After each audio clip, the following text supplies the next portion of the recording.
The moon was a pale scythe above Riverrun, its light silvering the towers and trembling on the surface of the tumblestone.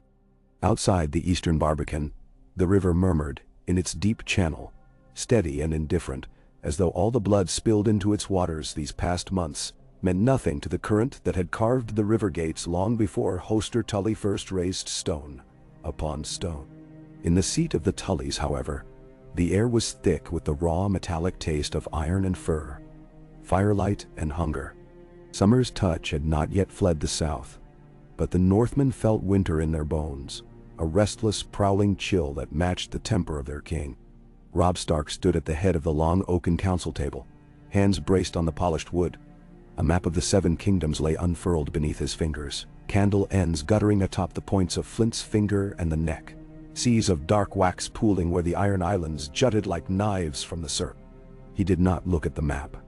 He listened, to the wind pawing at the arrow slits, to the shifting of steel hauberks behind every breath the room took, to the steady rasp of gray winds breathing where the dire wolf lounged upon the rushes. Above all, he listened for his father's voice, and heard only the crack of ice as a candle popped, spilling molten flame along a thread of braided wick. "You'd have us gallop halfway down the realm on the word of Sellsword's and Sailor's Tale," Grey John Umber thundered, slamming his meaty fist beside Robb's. "A bold stroke, aye, but too bold by half. Tywin sits fat at Harrenhal with 20,000 men. The King's Road is his, if he wants it. Beshior." Roose Bolton's pale eyes flickered in the firelight. "Which is precisely why Lord Tywin will not expect us to march it," he whispered, voice as cool as dusk on the weeping water. "A man guards the road he holds, not the road he scorns." His fingers drifted, soft as falling snow, to trace a narrow line along the map's eastern coast. "We take the river, your grace, south to Saltpans, then by Blackwater Tide, into the very shadow of Aegon's own hill." Edmure Tully shifted, jaw clenched. The Blackwater rushes watched, and the Redwine fleet still nests off the arbor. "They watch for Stannis sails," Bolton interrupted, "not for river skiffs flying fishing nets and Riverrun colors. Mask our spears as spars for river barges, bind our shields beneath hides of calf. By the time any true look is taken, the city walls will hear our axes." The Great John guffawed, though there was iron in the sound. "And what if the city hears? Bloody hells, Bolton, King's Landing is no hill village. Its walls are stone, its gates barred with ironwood. A wolf may swim a moat, but the pack will drown if the current runs red." "Them's one." Robb lifted a hand, quieting the swell of voices that followed. Catelyn Stark sat at his right, her eyes shadowed, her face as unreadable as the woven direwolf on her son's chest. Of all in the hall, only Grey Wind seemed at ease.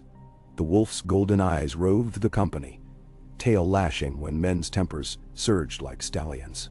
Robb met his mother's gaze for half a heartbeat, then drew a breath that felt like the first of the night. "We march," he said, the timbre of Lord Eddard Stark in his voice. "South, by river and by road. I will not leave Sansa and Arya another day in the Lannisters' claws, nor let the realm believe the North forgets its blood. Tywin thinks me a green boy chasing raids along his flanks. I will be the wolf in his bedchamber, and when he wakes he shall find his cubs gnawing his crown." Silence followed, heavy as midwinter snow. The Great John's beard quivered.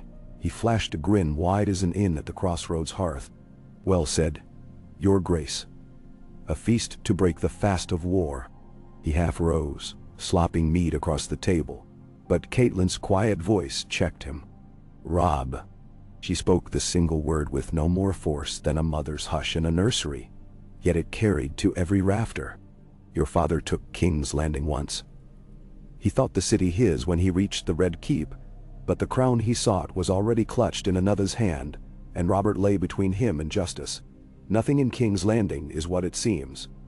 Do not trust the shadows, no matter how they favor you." Robb inclined his head. "I have learned that lesson, mother." His hand drifted not to the map, but to the basket hilt of the longsword at his hip. The weapon, Sirs Helman and Wendell Manderly joked, that had grown as swiftly as its wielder. "We go with eyes open, and with friends beside us. Lord Mallister's gulls will keep watch at sea, Lord Blackwood's ravens in the sky. and we ride swift." When the council dispersed, torches guttering as the portcullis winch clanked below, Robb lingered. Catelyn came to his side, her presence as soft as mothwing, and placed a hand on his shoulder where mail met flesh. 500 leagues is a long road," she murmured. "Longer still when the ghosts ride with you." He turned to her, and in the restless leap of the flames she saw both the boy she had birthed on a bloody bed in Winterfell, and the king the realm now named. "If they ride with me," he said, voice rough, "then father rides as well. And he knows the road better than any living man." In King's Landing, dawn burned behind a veil of smoke rising from the street of silk. Tyrion Lannister tasted soot with every breath, though the wind off Blackwater Bay carried a salt tang that masked the stench of the city's bowels. From the parapet above Maegor's Holdfast, he watched a kettlebelly crane swing stones into place beside the mud gate, masons clinging like pale barnacles to the winch ropes. His chain was half-forged, its iron sigils, the lion, the crown, the maiden, grinning from links as thick as a man's thigh. Yet to Tyrion's eye, every link was a prayer against storms, because storms cared naught for prayers. "More coin lost to the forge," Lord Baelish drawled from beside him, powdery silks rustling as he leaned out over the crenellations. "Or shall we call it an investment? A golden ladder someone will one day climb. Better a ladder than a pyre." Tyrion squinted at the harbor.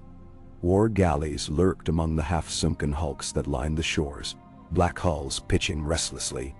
"Stannis will come, and when he does, I mean the Blackwater to greet him with teeth sharp as Lannister gold." Lord Baelish smiled his wafer-thin smile. "Sharp teeth cut both ways, my Lord Hand." He brushed invisible lint from his velvet sleeve. "But far be it from me to question defense. Shall I have the Master of Ships draft another writ? Draft 20, and pray Lord Paxter grows drunk enough on his arbor wine to mistake them for love letters." Tyrion turned, boots scraping the stone. Somewhere below, a bell tolled the hour, its note sour with corrosion.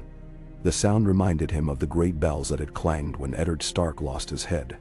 He wondered, as he often did, what the North would pay to see a Lannister skull on pike in kind. No doubt the sum would be rich. He dismissed Baelish with a flick of his fingers, and shuffled back through the stone arch. Behind him, the city coughed. Before him, dark corridors snaked into the Red Keep's heart. "I am the maimed lion," he muttered, "but this den is mine." Yet even lions could be hunted, if a pack flowed from the wild, swift and silent.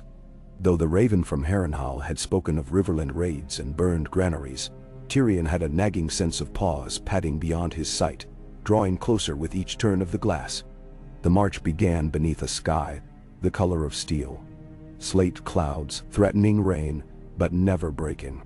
Robb's host moved as a river within the river valley, over 20,000 men, northern spearmen in boiled leather and ringmail, Riverland archers with ashwood bows, knights of the West March riding with maces at their belts, and fresh-caught trout dangling from saddles. They wound south along the Green Fork, passing through fields where harvest had come early beneath the light of burning barns. In every village children stared with the wide, liquid eyes of fawns while mothers bowed, placing crusts of black bread upon the road. Robb ordered coin left in exchange. When coin ran thin, he left promissory notes signed Stark and Tully both, trusting that should he fail to see victory, the debts would never come due. Each night, the war council gathered beneath swirling tents of black and red, voices low as they plotted the crossing of the Blackwater. Bolton counseled stealth. Edmure favored speed. The Great John proposed taking the Gold Road and beating Tywin bloody before the old lion could turn. It was Sir Brynden Tully, the Blackfish, who found compromise. "There is an old smuggler's cove at Duskendale," he rasped, finger pressing the hide map where the headland nibbled the bay. "Deep enough for a galley, shallow enough that no warship dare run it, for fear of splitting her keel. We reach Duskendale, bind sail, and slip down the coast with the incoming tide. The city's south walls bow to the reach, its north beaches are rock. No man expects wolves from the foam. Mayemsos." Robb nodded once. "We take Duskendale." The order ran through the camp like a fresh wind, snapping banners and temper alike. Lord Karstark's son Harrenhal murmured of reavers, Sir Helman Tallhart boasted of storms. Only Roose Bolton smiled that cold, careful smile that never touched his eyes. "The flayed man rides beside the direwolf, your grace," he said. "And the night rides with us." Grey wind prowled the perimeters, his presence balm to the men's fear. At times Robb's scouts returned speaking of the wolf's howl echoing through ruined holdfasts ahead, warning away any loyal to the crown. At times they returned not at all. In the Red Keep, Sansa Stark knelt before a narrow window in her bedchamber, hands clasped, gaze fixed on the smear of sky visible beyond the city's reeking roofs. Septa Mordain had told her once the gods heard best in stillness. But the city was never still. Bells clanged, hawkers shouted, horses screamed. Tonight, though, she imagined she heard the whisper of leaves in wind. Winterfell's godswood, where snow sometimes drifted upon the moss even in summer. The memory bloomed behind her closed lids, like the scent of northern pines. She prayed for her brother, her mother, for Arya wherever she might be. She prayed for home. Behind her, the door creaked. Ser Boros Blount stepped inside, his white cloak brushing rushes. "The queen would see you in the solar," he announced, tone thick with contempt. "Now, girl." Sansa rose, smoothing the gray silk of her gown. She followed the night through corridors lit by flickering torches and the sickly glow of guttering oil lamps. At a turn she glimpsed the outer ward and the mud gate beyond, its new stonework pale against the soot-blackened blocks. Something stirred in her chest, a tremor, like the shivering of wings before flight. Cersei awaited beside a table of Dornish teak, a wine decanter sweating upon its surface. The queen's green eyes glittered. "Sit," she commanded. When Sansa obeyed, Cersei leaned close, perfume cloying. "Your brother marches," she whispered. "Did you know?"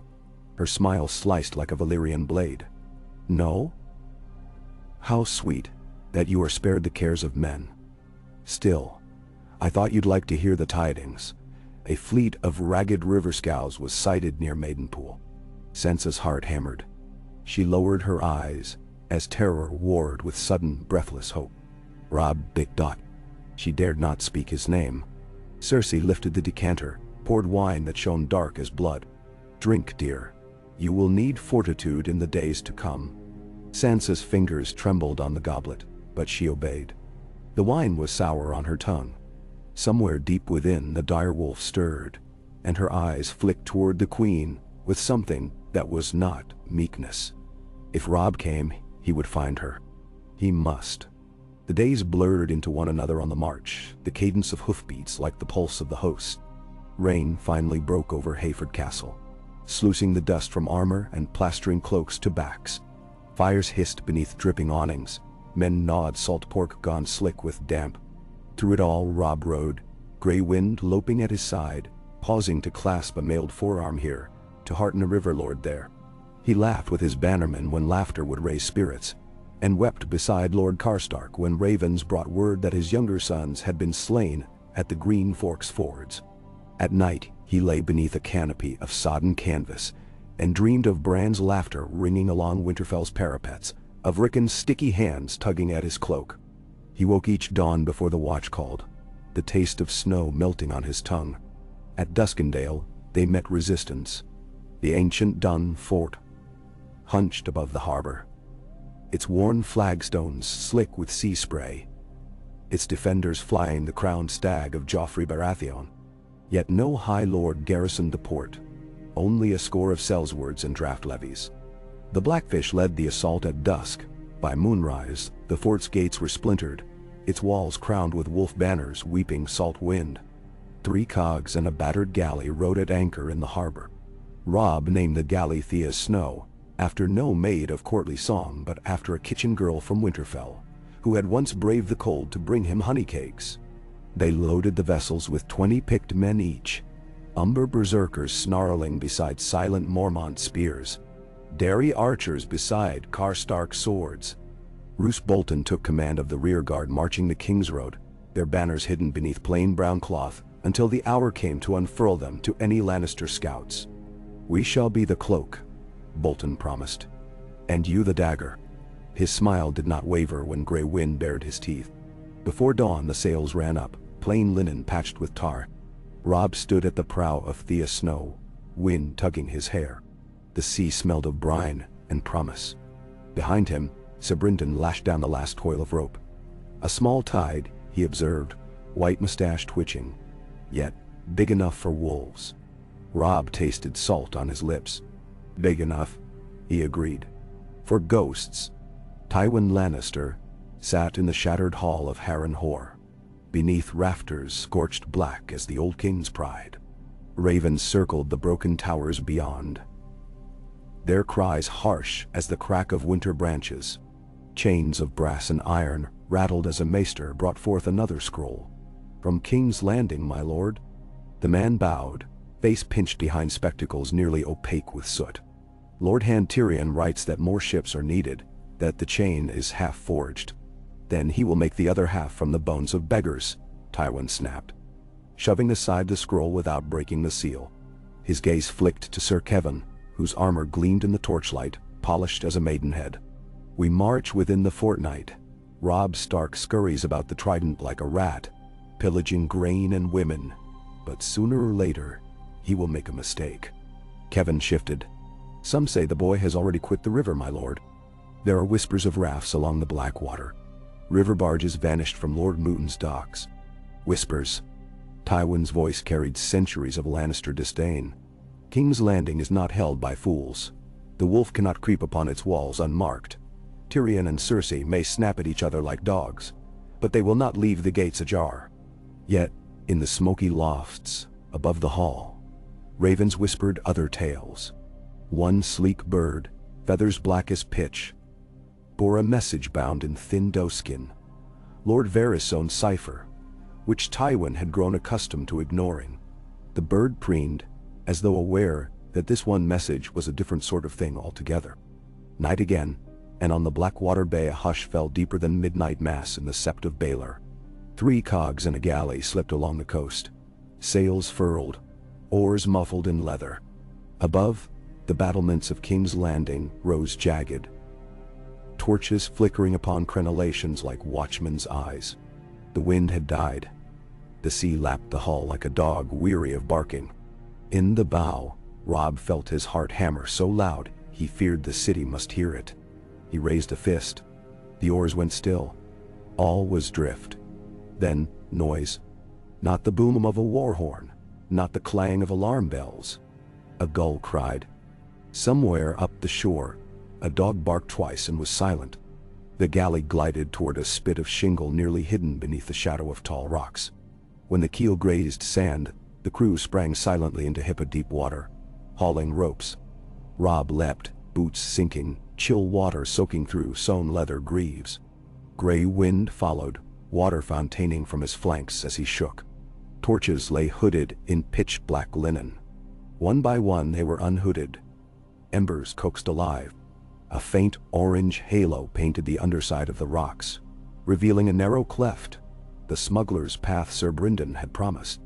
Men moved within its narrow throat, steel flashing dulled by soot and lard. One by one they passed inside. Above, the walls of King's Landing loomed, unseen but felt, as though the very stones breathed, aware, waiting. Robb Stark drew his sword.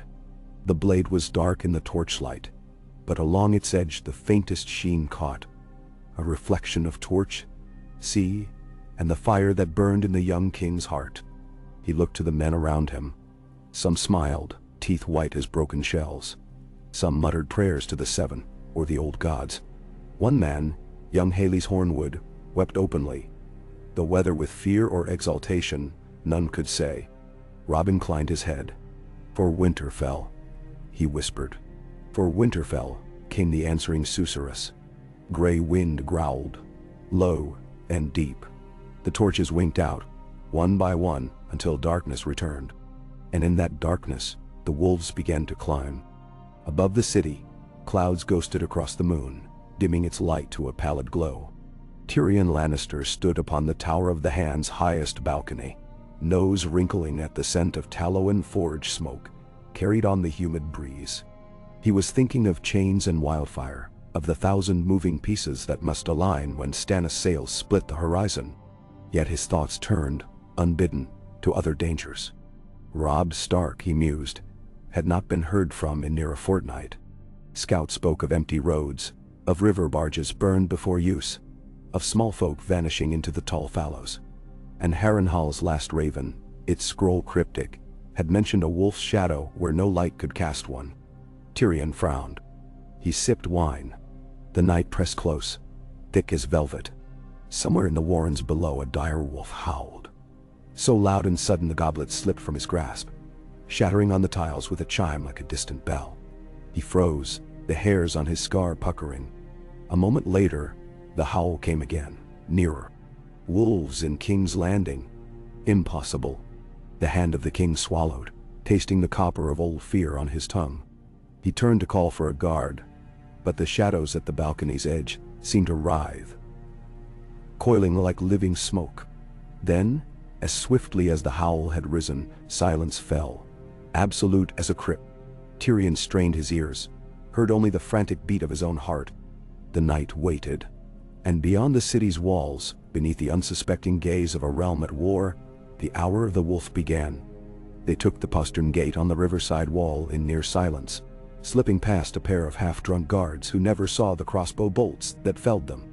Robb's hand trembled as he wiped blood from Sir Desmond Grell's blade, the tang of copper mingling with the musky scent of wet dog. Within the gate, a narrow stair spiraled upward. Each step felt carved from the marrow of the world itself. Each breath was a lifetime. Above, the gatehouse's murder holes were unmanned, the portcullis winch unattended. Lady Fortune, it seemed, had opened her thighs to the north. At the guardroom door, Sir Brynden listened, then shoved it wide. A lantern guttered within, illuminating three men hunched over dice. They looked up, mouths forming startled oaths that never birthed sound before steel found throat. Blood-spattered dice, soaked into straw, glistened on the Blackfish's helm.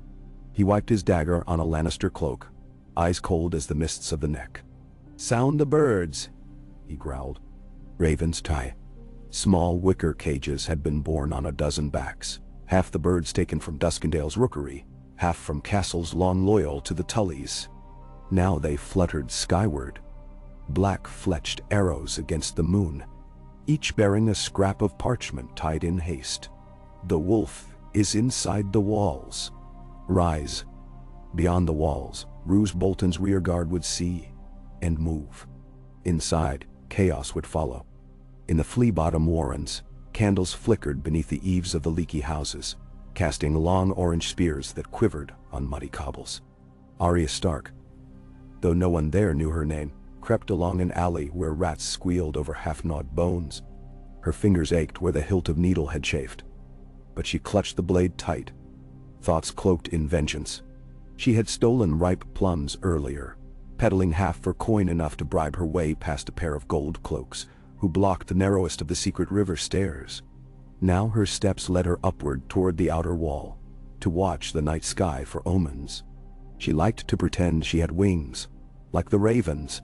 If she could fly, she could reach Bran, could hover over Winterfell's towers, could shatter the iron crown on Joffrey's stupid, squalling head. Tonight she found the stair deserted. Strange. The gold cloaks loved this perch for shaking down smugglers and mudlarks. Arya hesitated, one dusty boot poised above the first mossy rung.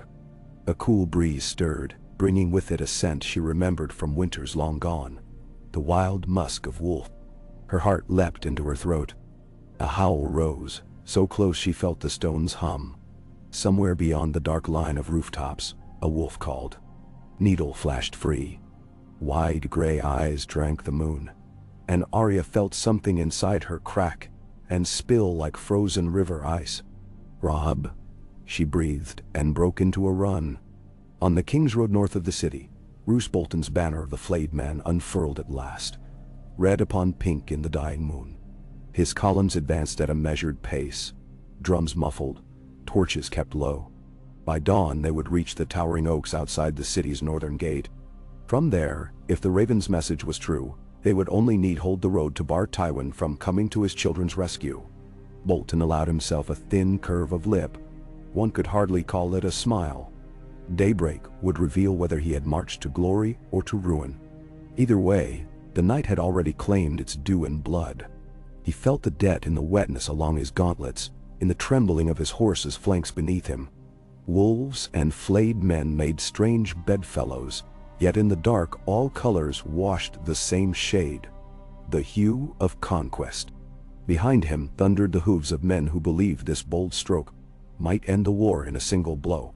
Bolton, whose heart beat slower than most men's, whose breath never quickened at the promise of victory, saw further yet. He saw crowns cast down, realms reshaped, and a north grown so large the south could never cage it again. He tasted that vision on his tongue like the first coppery bite of raw meat. There would be more, he knew, before dawn. Robb's vanguard crossed the Dragon Gate while the city slept, slipping past taverns where candles guttered into pools of wax and brothels, where perfumed courtesans dreamed of honeyed coin. Gray wind ranged ahead, a silent shadow, driving stray dogs into alleys and sending watchmen stumbling over their spears in fright. The direwolf's eyes shone hot gold. Twice he turned, muzzle wrinkled, and Robb felt an echo of something wild within him, as though he and the beast shared one heartbeat. At a fountain near the great Sept, he halted. Water trickled from cracked stone, moonlight glimmering on delicate carvings of the Seven. The hour was near. All around him the city seemed to breathe, unaware. Across the courtyard a door opened. A girl slipped through, spare as a reed, hair cropped ragged, eyes fierce to rival any wolf. She saw the banners in shadow, saw the sigil on Robb's surcoat. For an instant, the world contracted to a needle's point. The girl's eyes widened, his heart squeezed. And then she was running, sprinting across broken tiles, leaping low hedges, calling a name he had not heard spoken by one who bore Stark blood in far too long. Robb. He dropped his sword. Gray wind bounded past, ears pricked. The girl flung herself into his arms, small shoulders shaking. In the hush before dawn, brother and sister held tight. And in all the Seven Kingdoms there was nothing save the sound of the fountain's trickle and the soft, choked sob of home found anew. Robb looked down, brushed dust from Arya's cheek. "I promised I'd come," he whispered. Arya swiped her sleeve across her eyes. "I knew," she insisted, though her voice wavered. "Sansa's here." "They hurt her, Robb. We have to." Steel shivered somewhere close. Armor, a blade sliding free. Robb released his sister, spinning, sword in hand once more. Torches flared along the terrace as gold cloaks spilled into view, 24 at least, their commander shouting hoarse orders. The time for stealth had fled with the rising sun. Robb Stark raised his sword, voice ringing against the stone. "Winterfell!" he roared, and 20 voices answered, echoing through the courtyards of the dawnlit city. Gold cloaks charged. Wolves met them, and over the crenellations of Maegor's holdfast, Tyrion Lannister watched, breath caught on the knife edge between wonder and dread, as the direwolf banner rose within King's Landing for the first time since Aegon's conquest. The hour of the wolf had come at last, and the lion, startled from sleep, could only bare its fangs against the breaking of a new day. Yanhani. The courtyard rang with iron and breath. Gold cloaks surged forward. Shields bossed with the crowned stag of a dead king. Blades rattling like hail on winter branches. Robb felt the blow of every footfall as though the stones themselves pounded against his ribs. He stepped before Arya, lifted his shield, caught the first spear on its rim. The ash haft splintered. The spearman stumbled, and Graywind's jaws found the man's throat, dragging him down in a crimson spray that steamed on the dawn-cool marble. All at once, the world disintegrated into particles of light and noise. A mace hissed past Robb's cheek. Close enough that he smelled the oiled iron. He pivoted, hammered his sword against the haft, slid under the backswing, and drove his point between gorget and jaw. Blood sheeted his sleeve. To the left, Sir Desmond Grell went down on one knee beneath a rain of blows. The Great Sean's laughter boomed as he waded in, an axe in either fist. Something hissed overhead. An arrow, loosed from some forgotten balcony and clanged from Robb's helm. Sparks blinded him for a heartbeat, long enough to hear Arya cry out as a gold cloak caught her cloak and yanked. Robb swore, plunged through the press. His shoulders struck bodies half seen. His heart thudded like a war drum. Then Arya twisted, needle flickering, and the gold cloak's gauntlet flew open, ribbons of red blooming between his fingers. She kicked him hard in the knee. He dropped, and she sprang clear, dark eyes ablaze. Only then did she seem to remember breath, and it burst from her in a ragged laugh, so fierce it might have been a sob. He had no time to smile back. More guards shoved into the square, called from posts nearer the mud gate. Horns began to bray. First one, then two, then from every corner of the eastern ward. Lanterns flowered in windows above. Startled maids, vagrants, pillow slaves blinking at the chaos below. Robb seized Arya's wrist. "With me," he barked, voice shredded by exertion. He shoved toward the shadow of the Sept's low cloister, where a narrow arcade offered cover from missile fire. Men followed. River archers, Karstark spearmen, Mormont retainers with the Shabeir stitched upon their sleeves. 3 fell before reaching the arcade. One pierced through the eye by a bolt, another hamstrung and trampled, the third arrow shot in the spine. Their screams scored the waking air. Within the stone arches the roar dulled, as though stuffed with wool. Arya pressed beside him, panting. Blood speckled her brow. He prayed it was not her own. Robb counted the living, a thin wedge only, 20 perhaps. Too few. Yet outside he glimpsed movement among the dormered roofs. Black cloaks, bows, the crescent moon sigil of House Blackwood. Ravens, Brynden had called them. Arrows hissed downward, and gold cloaks toppled in 3s, in 5s. The counterstroke bought minutes. Robb used them. "Brynden holds the postern," he told Halley's Hornwood, pressing the man a roll of black cloth. "Signal him. We sweep west, street by street, until we sight the Red Keep. Arya?" He knelt. "Can you guide us?" Her smile was all wolf now. "I know every rat hole from Flea Bottom to Vasenia's Hill. Sansa first, then Joffrey." He wanted to cuff her for the danger in that smile. He wanted to hug her until her ribs cracked. Instead he rose, lifted sword, barked orders that tasted of father's old iron. "Form on Grey Wind, shields high, no war cries until the gods were sure of them." A Mormont blew a single note on his horn. Low, rumbling, the voice of deep forest. The wedge spilled from the arcade, turned left under the dangling laundry of a silversmith's lane, and disappeared into the waking city like a knife sliding between unseen ribs. High upon Egan's Hill, Tyrion Lannister limped along a gallery where the air smelled of wet plaster. Every third torch bracket lay empty. He had ordered them seized for the forges months ago. Now the darkness mocked him, filling the void behind each stride with phantoms. The howl had not come again, yet that first raw sound still trembled in his skull like the echo of a great bell. Wolves here, and shouting from the east, too distant for words yet filled with unmistakable violence. He found Sir Mandon Moore outside the royal apartments, helm beneath one arm, moon-white cloak immaculate. "The Queen?" Tyrion demanded. "In the solar with Lord Varys and Sir Osmond. His Grace is with her." Moore's expression never twitched, Kingsguard seldom did. "Report of fighting near the Great Septi. Gold cloaks engaged. No alarm from the castle." Tyrion ground his teeth. "That is the alarm. Ready the inner gates. No one enters Maker's Holdfast without my word." He pushed past, boots uneven upon the mosaic floor. Cracked dragons writhed beneath. As he crossed the threshold of the solar, he caught a burst of sharp, high laughter. "Joffrey's?" Cersei stood behind her son's chair, hands on his shoulders, green silk gown shimmering like fresh poison. Varys hovered near the hearth, expression mild as milk. "Uncle," Joffrey crowed. "Did you bring me heads? They say a beggar knight set upon our guards by the Sept. I should like his head on a spike." Tyrion closed the doors, leaned on them. "It was no beggar. A force has breached the city walls. Uncertain strength. Who commands our gates tonight?" The Queen's eyes narrowed. "Yalaparak Sho sees to the river. Sir Balon, the King's Gate." "Sir who? You look ill, dear." "I'm thinking." He paced, weaving between chairs. "A wolf," they said below the walls. Robb Stark gone to ground for weeks.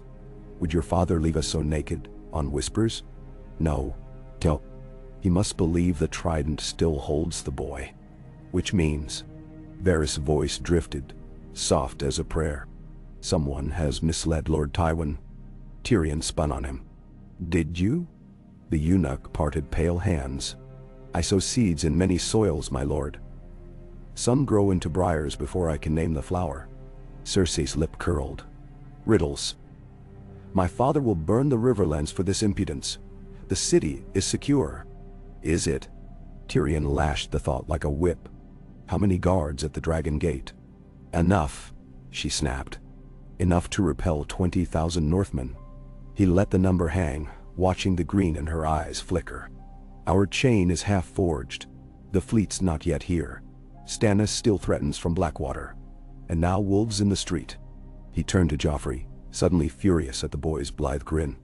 Your Grace, command the bells. Call the city to arms. Joffrey scowled. Sullen child, crown or no. A moment later, Cersei's fingers tightened on his shoulders. Begrudgingly, he jerked his chin. Do it, he muttered. Tyrion exhaled.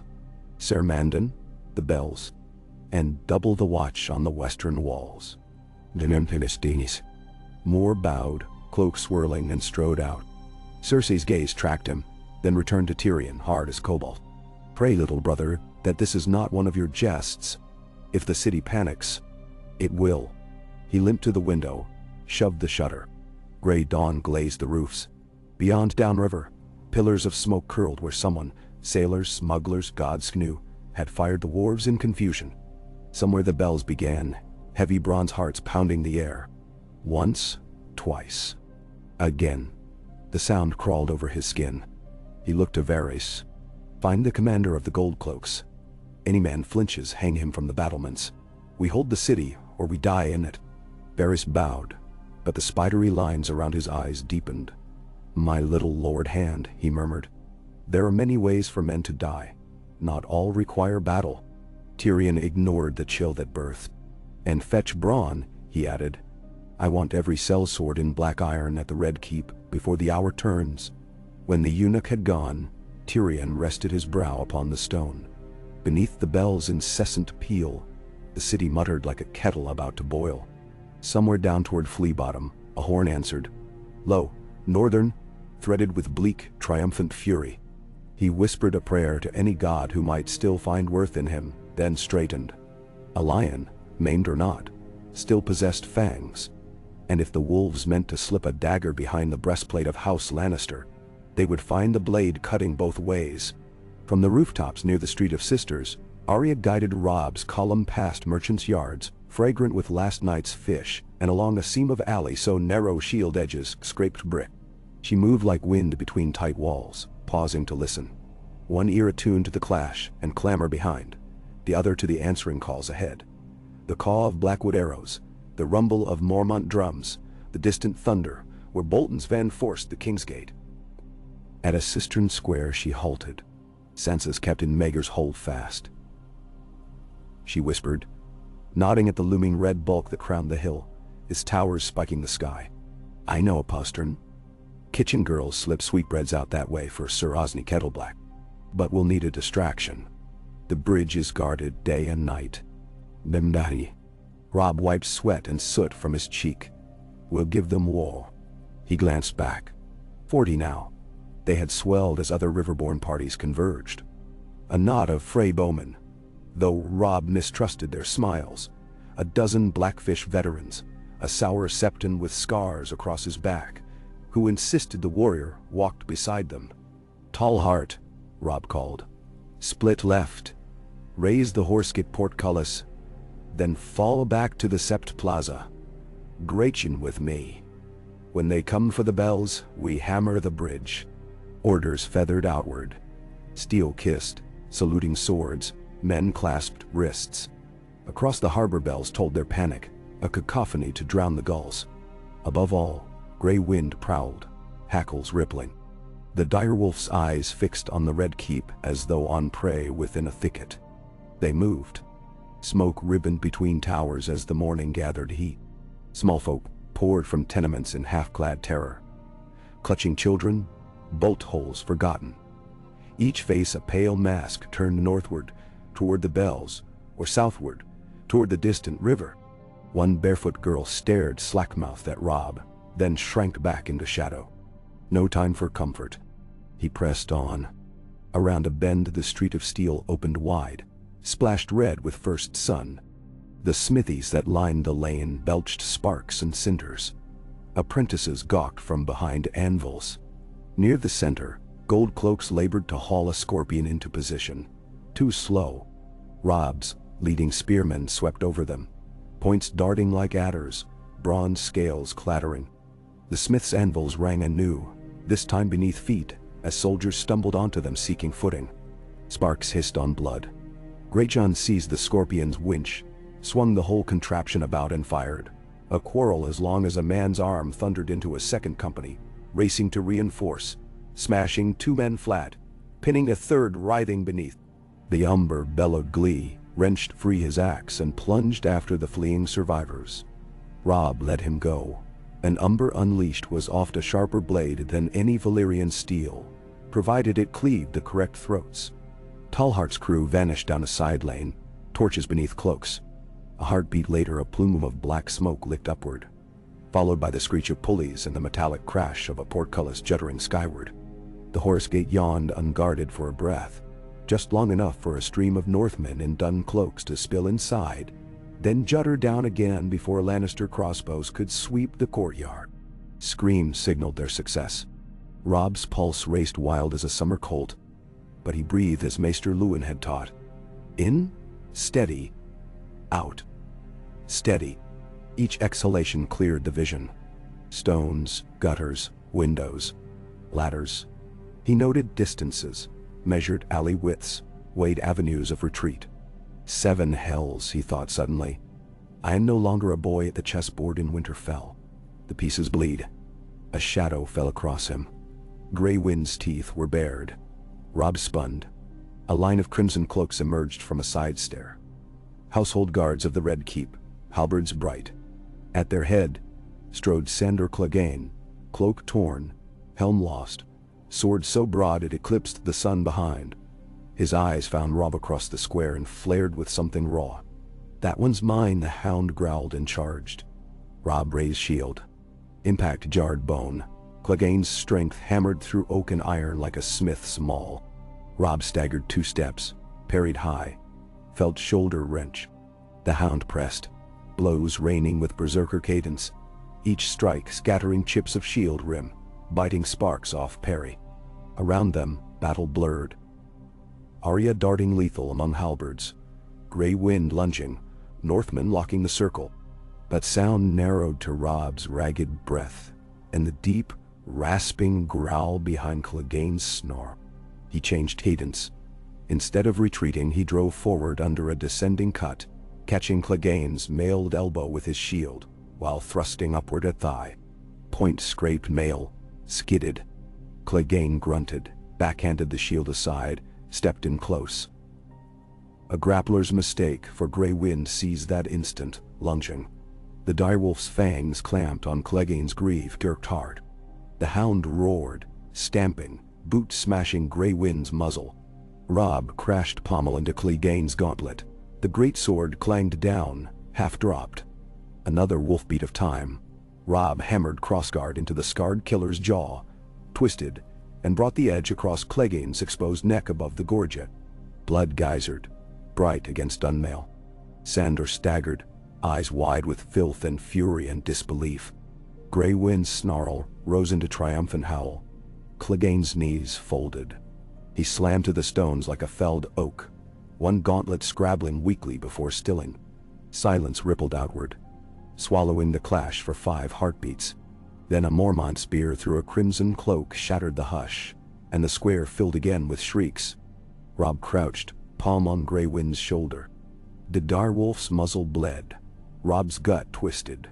Yet Grey Wind only shook, sneezed blood, and fixed yellow eyes on the Red Keep beyond. The enemy still held that hill. Greyjohn's fist thudded Robb's back. "A fair clean kill, your grace," the giant bellowed. "The wolf has tasted lion blood." Selmy's ghost, Robb thought. I slew the Hound. A tremor coiled inside him, half triumph, half childish awe. He thrust it away. The cost of wonder is focus. Form, he commanded, voice hoarse. To the bridge. Sansa Stark heard the bells first. They rolled through Maegor's holdfast like thunder on a mountain pass, rattling the shutters, quivering in the glass of the Queen's enameled goblet. She knelt in the bedchamber where the Queen made her sleep on a pallet, eyes cast down, as required, and felt the vibration through bare knees on cold rushes. Each peal seemed to strike bone more than ear. She raised her head. Pale sunlight washed the carpets. Motes drifted like summer snow. Yet beyond that calm lay tumult, shouts, pounding boots, the whir of winches at gatehouses. Something vast had stirred. She reached for courage in memories of Sept Mordain's prayers, in Lady's warm flank on winter nights, in Robb's steady hand when she fell from a pony as a child. Please, Father. Please, gods. Let it be him. The door swung open. Sir Osmond Kettleblack appeared, sword naked. The Queen wants you in the hall, he barked. Move. His expression danced between fear and eagerness. Fear of the unseen horror outside. Eagerness at the thought of slaking it on northern blood if commanded. She rose, smoothed her skirts, willed her voice steady. What has happened? He grunted. Rebellion, girl. Rats in the walls. Rebellion.oh. The word tasted of desperation and hope. She walked, eyes demure, measuring Kettleblack's stride, the turnings, familiar corridors now thrumming like harp strings tightened by unseen hands. Past armor niches, past a weirwood screen where sunlight traced ghost faces across the floor, into the great hall of the holdfast. Torches guttered there despite day, and the stink of sweat pooled hot beneath the high beams. Cersei paced before the dais, lion embroideries rippling. Beside her, Tommen huddled, eyes huge. Joffrey stalked near a window, brown curls askew, crossbow clenched though no bolt sat upon the string. A hush fell as Sansa entered. Cersei pointed to a stool by the dais. Sit. She complied, heart hammering. A Rubicon knight in dented steel hurried in. Sir Balon Swan. Your Grace, the Dragon Gate has fallen. Reports of northern banners on Visenya's hill. Joffrey sneered. Let them come. I will mount Robb Stark's head on my walls. Cersei's eyes flicked to Sansa, quick as a viper kiss. Sansa bent her head lest they see the flood of emotion that threatened her mask. Dragon Gate taken. Robb here within the city. The knowledge danced madly in her chest between terror and exultation. Yet how many had died? She pictured Robb alone against a wall of red cloaks, sword ringing across an iron shield. A prayer slipped her lips before she could catch it. Cersei's hand closed on her forearm. Would you pray for the butcher of your father's city, little dove? The Queen whispered, too soft for others to hear, yet a steel needle. Perhaps we should see how quickly the young wolf howls, when his little sister's wings are clipped. Sansa forced her hands to stillness. I pray for the safety of the realm, Your Grace, she replied in a voice she scarcely recognized. Calm, distant, almost gentle. It had been months since fear first taught her such tones.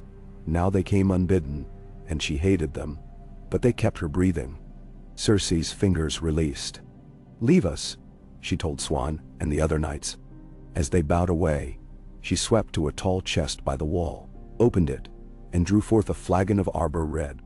Wine sloshed dark as heart's blood into pewter cups. She pressed one into Sansa's hand. Drink, Datsiru. The day will call for calm nerves. Sansa sipped, because refusing had always cost bruises. The wine burned her tongue. Cersei raised her cup toward the shuttered window, where shouts grew louder. May the gods strike blind any man who dares breach my walls, she toasted. Her green gaze glittered, and Sansa wondered if prayer might work both ways. Across the city, under the gabled shadow of the Master of Coin's counting house, Bronn lounged atop a corpse, wiping blood from his blade on the man's rich blue cloak. 24 sellswords rested around him, some binding cuts, others prying buckles or coin purses from the fallen. The bells had drawn them like crows. The fighting kept them here.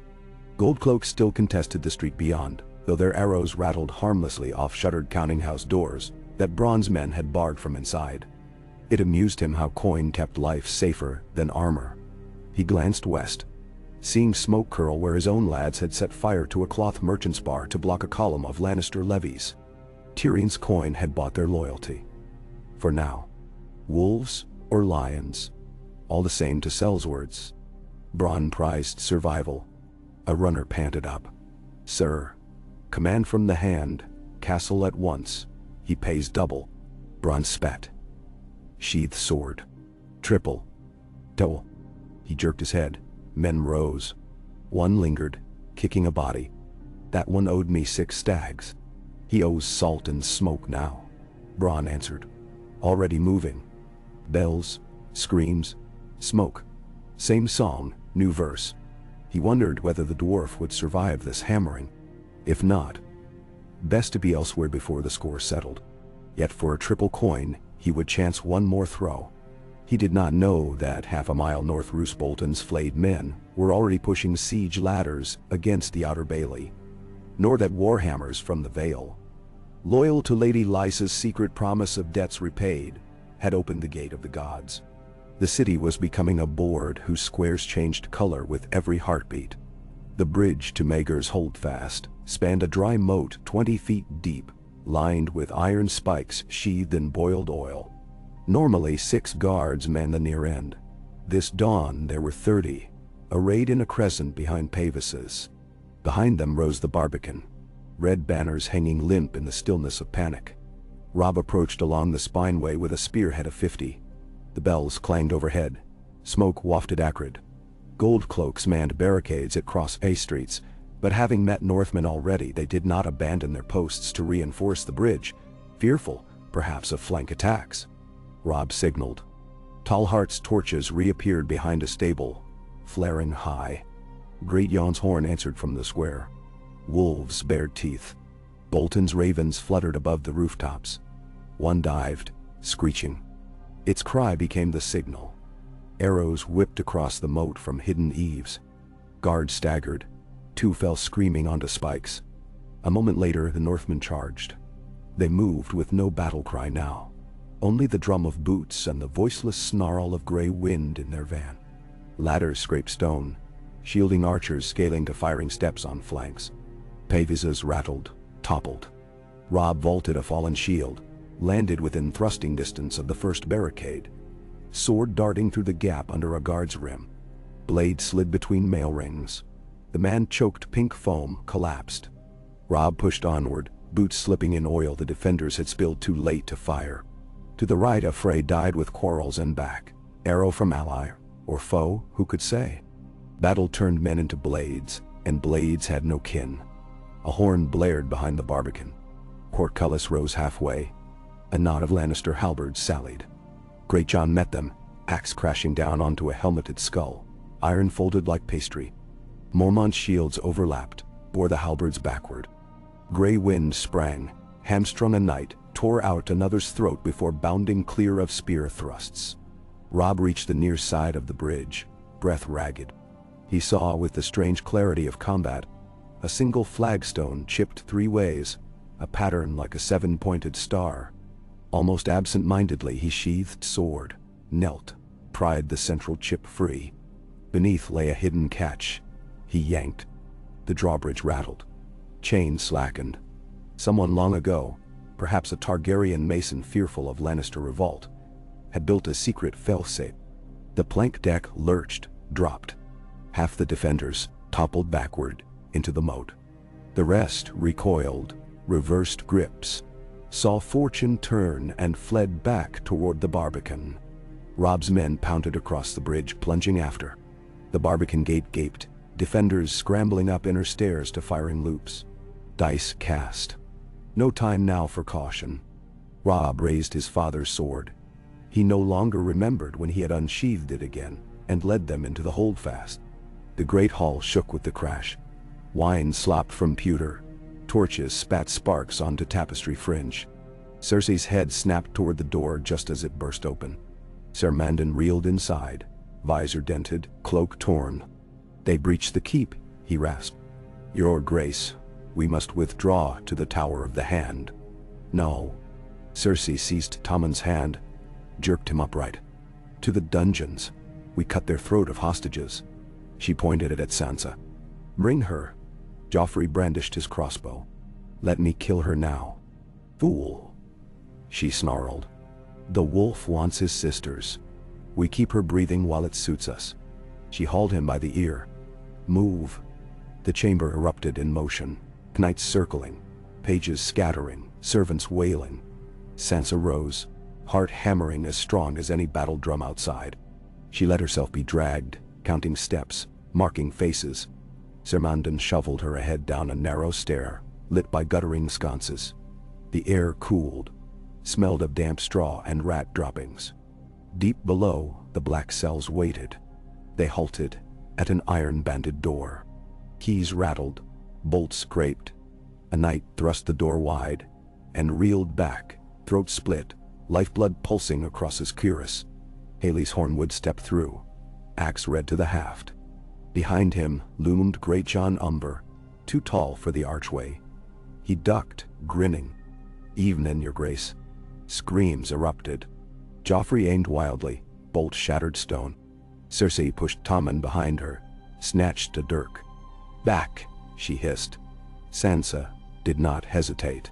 She leapt sideways, jamming elbow into Ser Mandon's ruined visor.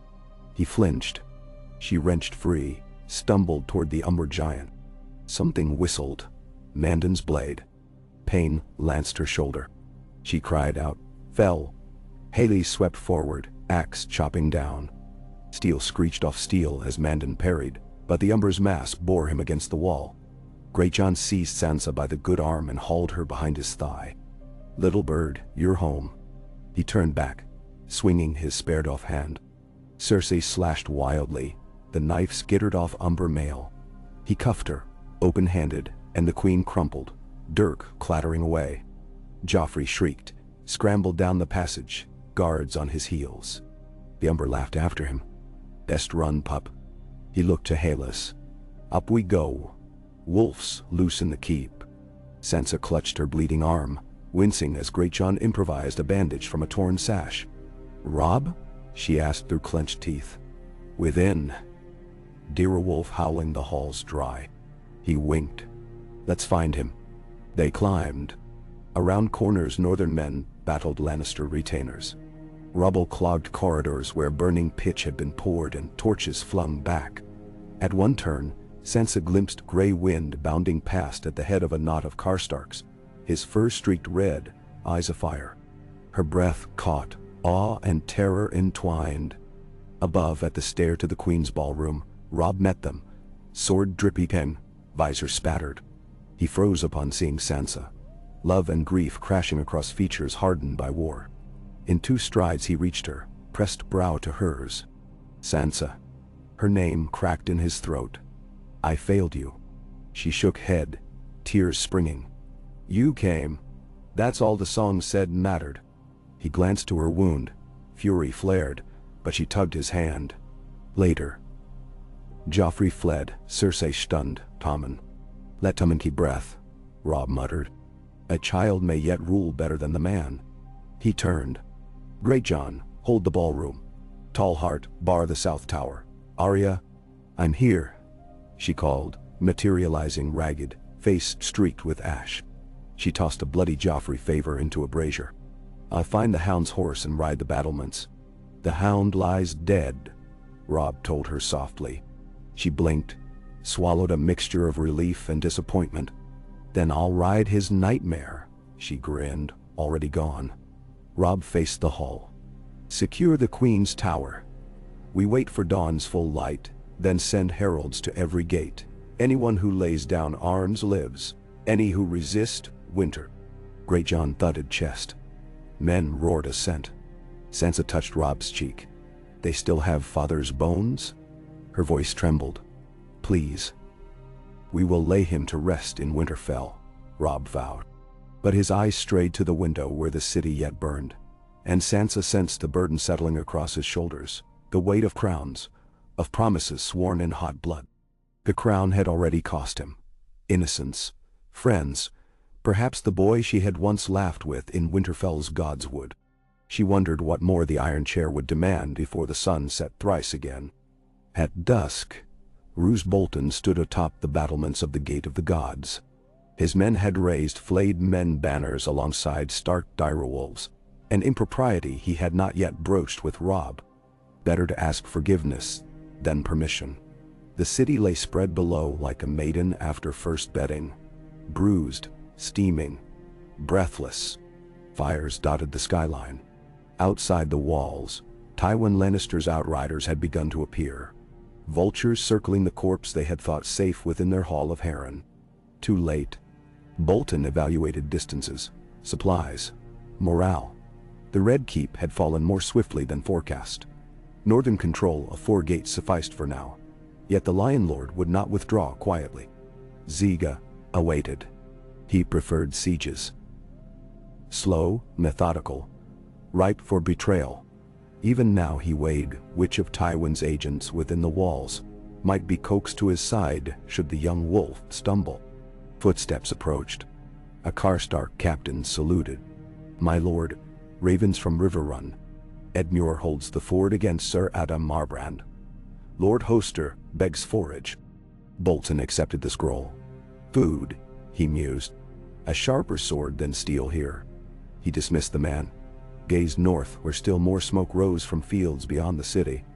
Winter had not yet come, but famine could be coaxed like a courtesan to any bed. We starve them, then we heal them, and in gratitude they kneel. A small smile curved his lips. Only a shadow, quickly gone. Far from war, atop the wall where cold clamped the world between glacial jaws, a lone crow fluttered onto the gatehouse roof and croaked a single syllable. Snow.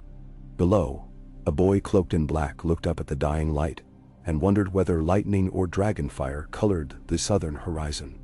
In the hush of evening, he thought he heard wolves howling.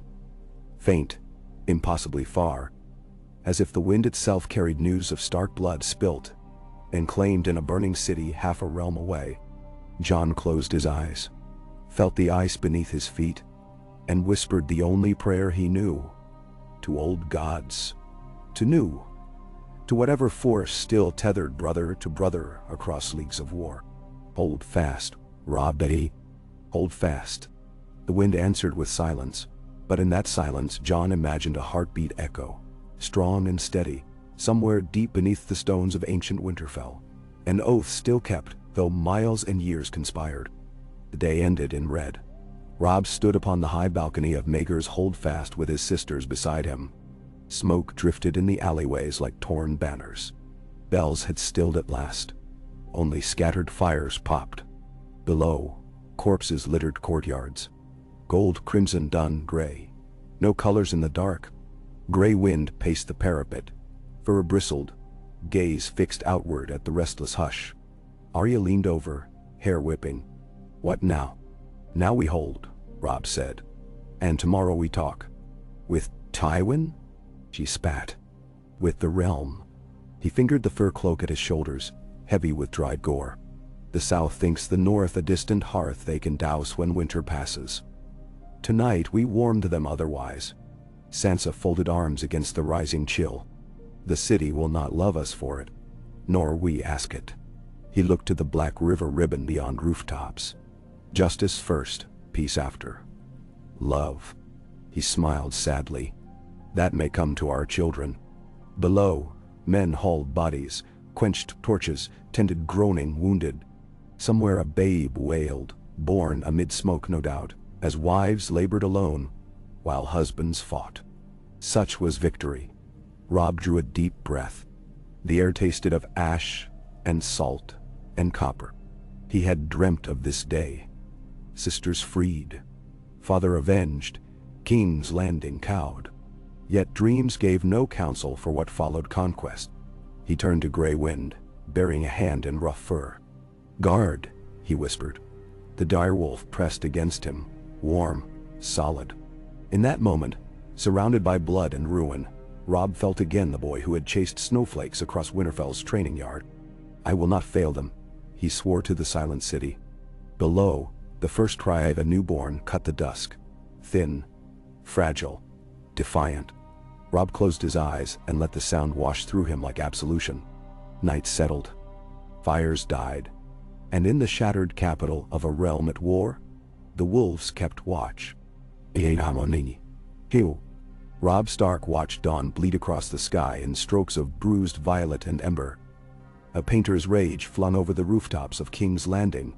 The city's 1,000 chimneys exhaled slow, tired smoke, the kind that lingered after a sleepless night. And somewhere a cock crowed as though nothing extraordinary had happened. Beyond the parapet of Maegor's, holdfast the outer city lay stunned, its streets clogged with wagon wrecks, its walls new bright where fresh rubble glinted, its squares littered with broken shields like shed chitin from a molting beast. The capital, so long a distant rumor of decadence in northern hearth tales, had at last passed beneath the weight of northern boots, and the stone groaned with the change. He stood alone but for Grey Wind, whose lean flank brushed his knee while the wolf's muzzle sifted every dawn breeze for fresh enemies. The city stank of scorched oil and dung and fear. Of victory too, although that scent was harder to name. Somewhere, an infant's thin wail still carried on the air. Robb had listened to it every few moments through the night. A fragile pulse that reminded him why the work ahead mattered more than the work done. Wolves could conquer, but they must then build, or starve among their own bones. Bootsteps echoed behind him. He did not turn. He knew the measured cadence and the faint rustle of starched linen that followed it. Catelyn came to his side, sleeves rolled, a thin smear of soot staining her cheek. A mother's badge after a night spent lifting wounded and calming the newly orphaned. She rested both hands on the stone merlon and watched the dawn with him. "Lord Karstark reports 300 dead and twice that maimed," she murmured. "The city watch lost near 500. The small folk." Her voice trailed, unwilling to number them. "The Septons have begun stacking bodies in the dragon pit. There is room still, sure." Robb's jaw tightened. "Send what coin we can spare to the Septs of Baelor and the Mother. Distribute bread at every door. When the sun climbs, I will walk among the folk. They must see more than an invading host." He paused, tasting ash. "Tywin will arrive by nightfall, earlier if his outriders clear the river roads. We must hold hearts before we hold towers." Catelyn's eyes flicked to his. "And Stannis? He will not wait long. A fortnight, maybe 10 days. If he reads the ravens he keeps caged, he knows now the throne stands empty save a boy in a crown of lies." Her breath caught. "Robb, there is rumor of wildfire beneath the city. Who commands the alchemists?" "Tyrion Lannister still lives," he said, "and breathes in tree." He toyed with the wolf head clasp at his cloak.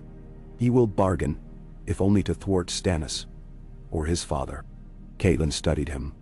"You mean to let the imp live?" "I mean to use every blade the gods place in my hand." He glanced down to the courtyard, where northerners finished dragging sharpened stakes to reinforce the outer barbican. "Summon Tyrion to the solar after the council. Bring Sansa as well. She knows his tempers better than I, and I would judge both their truths." "End." His mother's shoulders bent for a heartbeat, as though the weight of all her children pulled in different directions. Bran at Winterfell, Rickon somewhere in flight across the woods, herself between worlds. Then she straightened. "It will be done."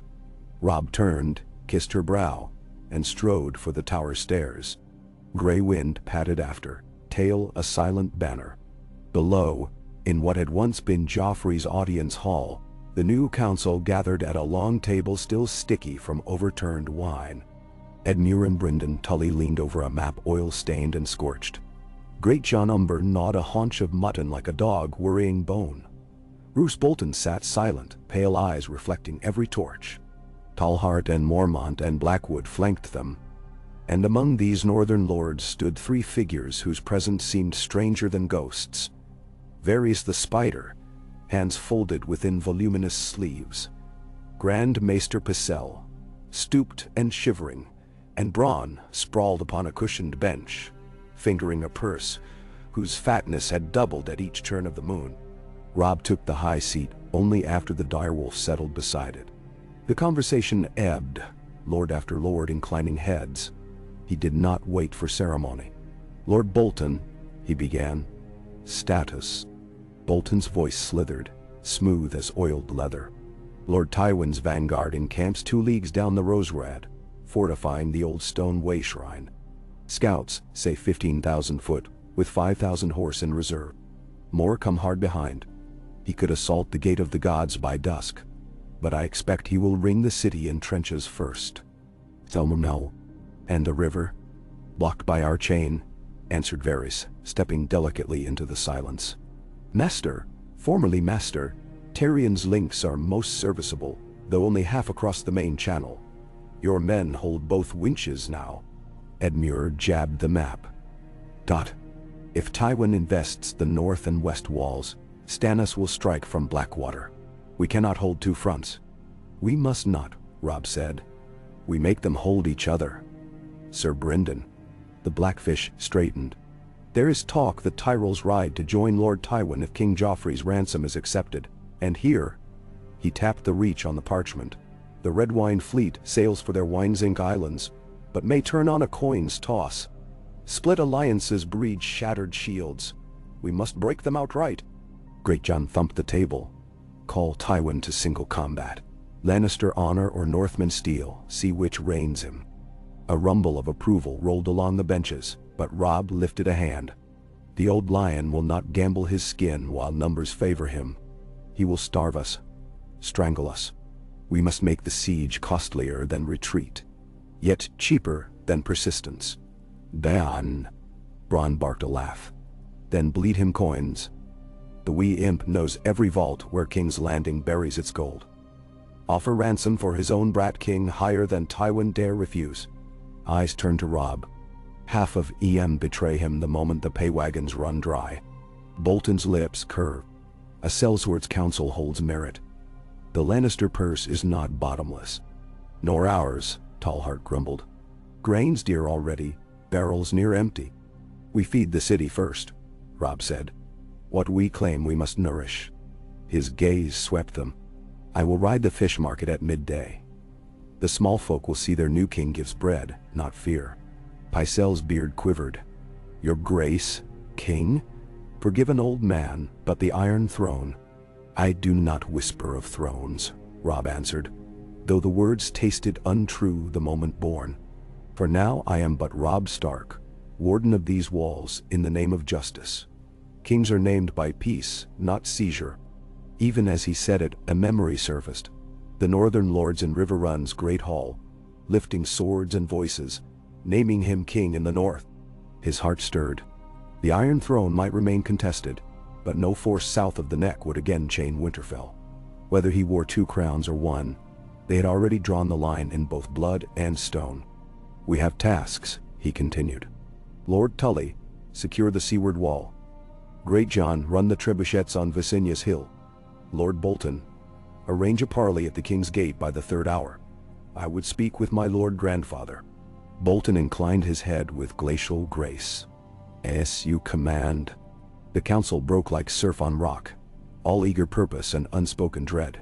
Robb lingered only long enough to pull Bronn aside, drop a heavy purse into the sellsword's palm. "Quiet the gutters," he said.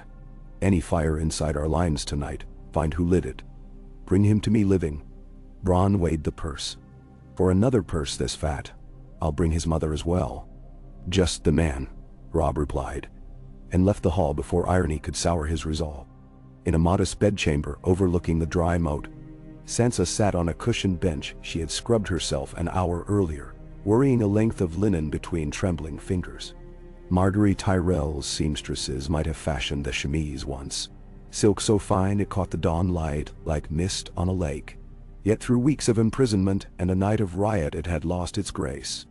So had she. Her arm throbbed where Sir Mandan's blade had kissed muscle. The bandage Catelyn had wound was clean but tight. She felt a child in borrowed finery, though the world insisted she was a piece upon its board. The door creaked. Arya bounded in, hair wild, cheeks smudged with soot.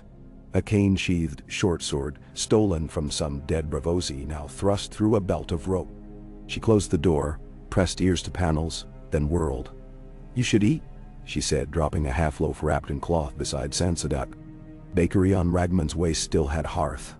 "They gave it when I left coin. Didn't even look at my face. They're too scared to stare long at wolves now." Her mouth split in a grin, both feral and triumphant. Sansa managed a faint smile. "I'm not very hungry." "Eat anyway." Arya prowled the chamber. By midday, the city might have no bread left at all. Robb says grain wagons are coming from the river. But what if Tywin cuts the roads? Damn.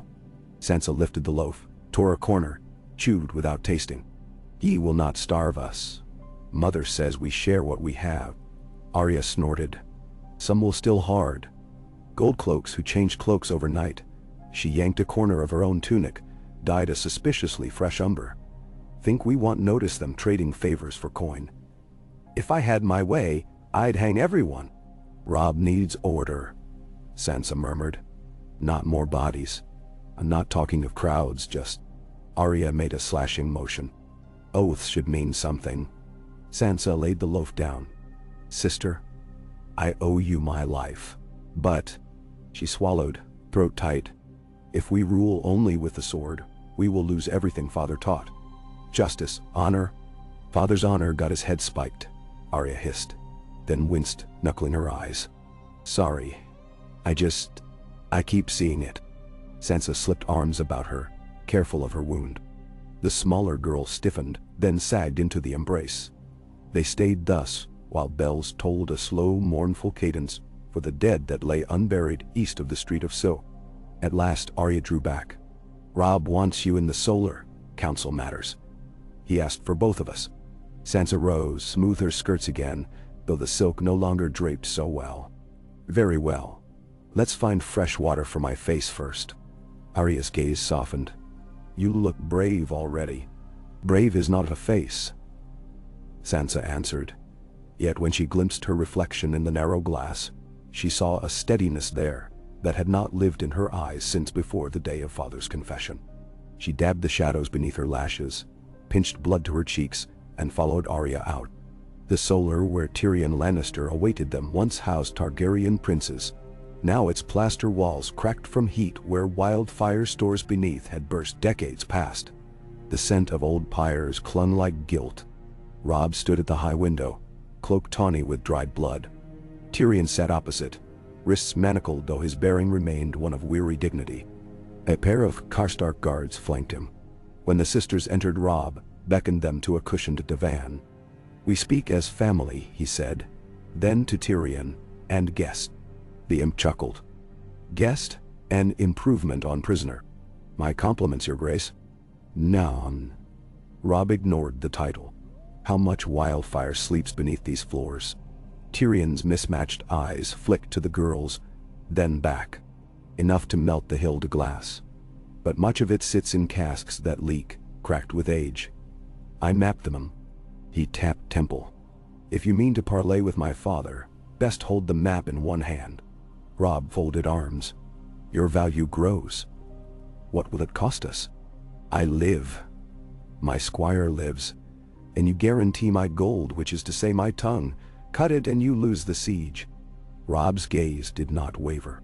"Sansa, you know this man better than I. Will he betray?" She forced herself to meet Tyrion's eyes, those clever mismatched eyes that had glanced her way the day Joffrey ordered songs to stop. She remembered his kerchief upon a hand, wiped tears from her face after Father's death. She remembered tedium in hectoring at court, but never cruelty from him, not directed her way. "He tells half-truths," she said carefully. "But his promises often hold, if his pride is paid." Tyrion bowed with a flourish as deep as manacles allowed. "The girl grows shrewd." Robb waved the guards to remove the chains. "You will draw these vaults, mark every flask and fuse. Then you write to your father. Tell him his cubs breathe, and how one might continue to do so." Tyrion rubbed wrists, weighing options, but perhaps saw none fit.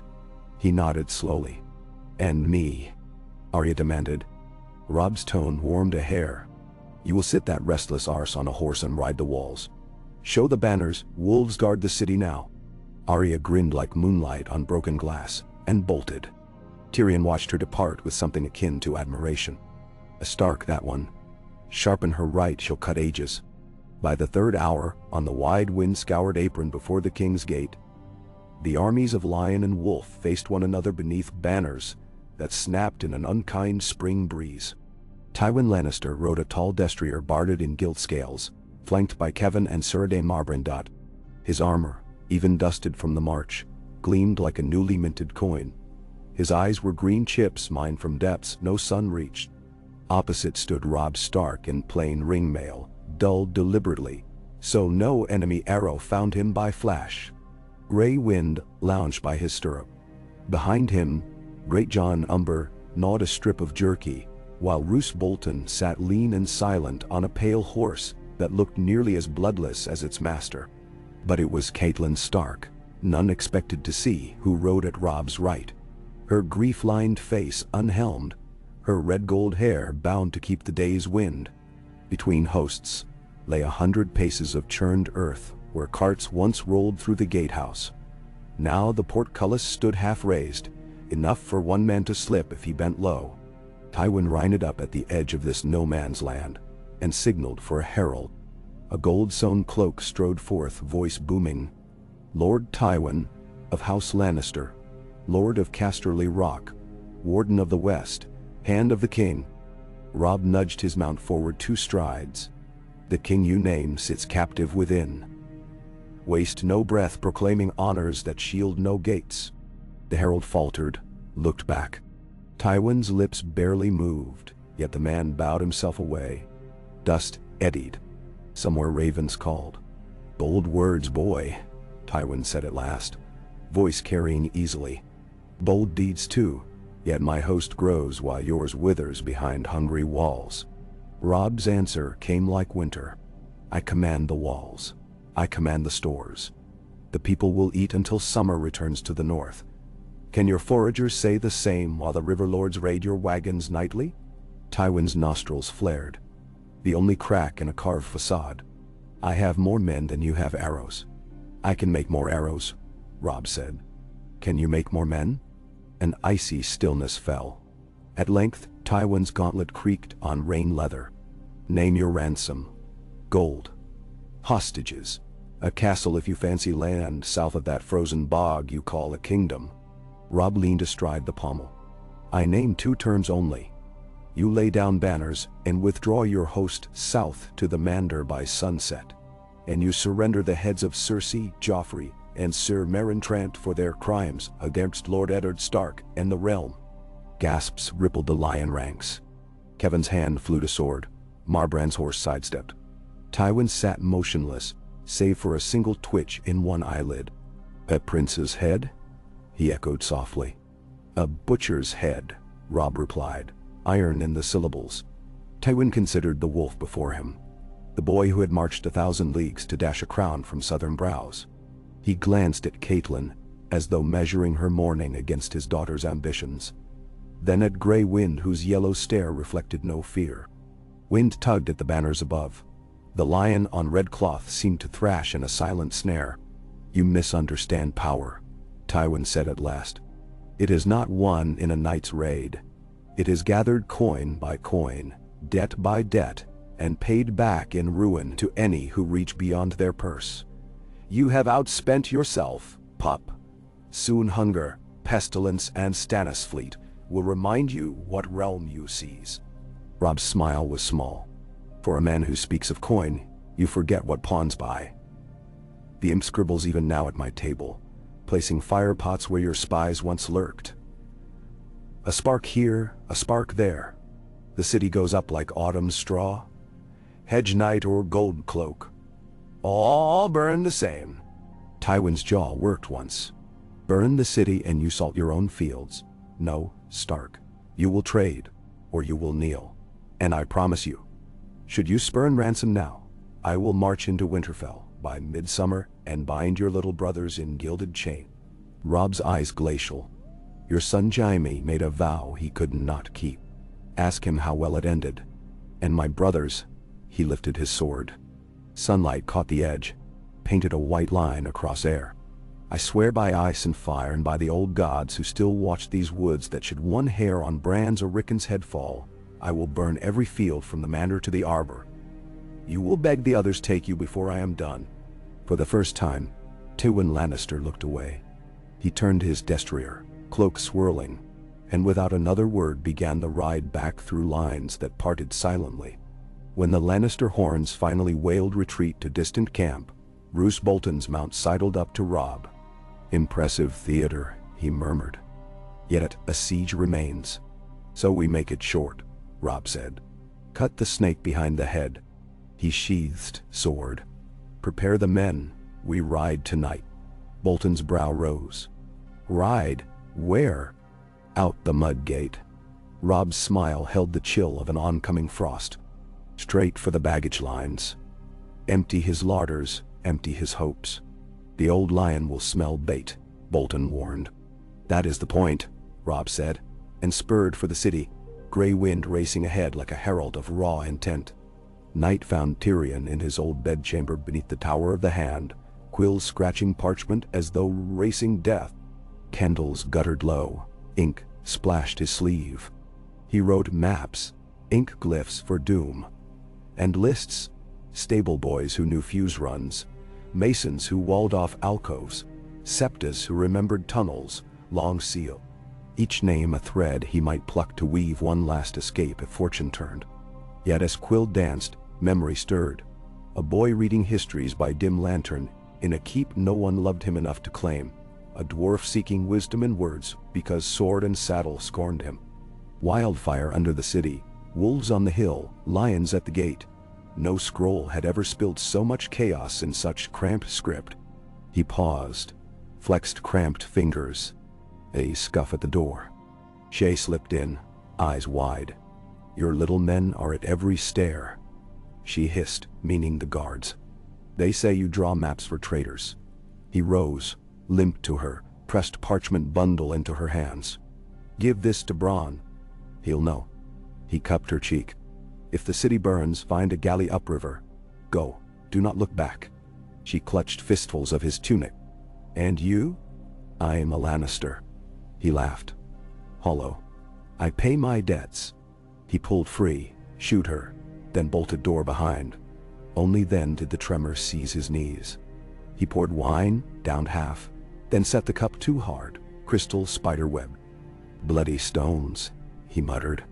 "They drink more blood than wine." He resumed mapping.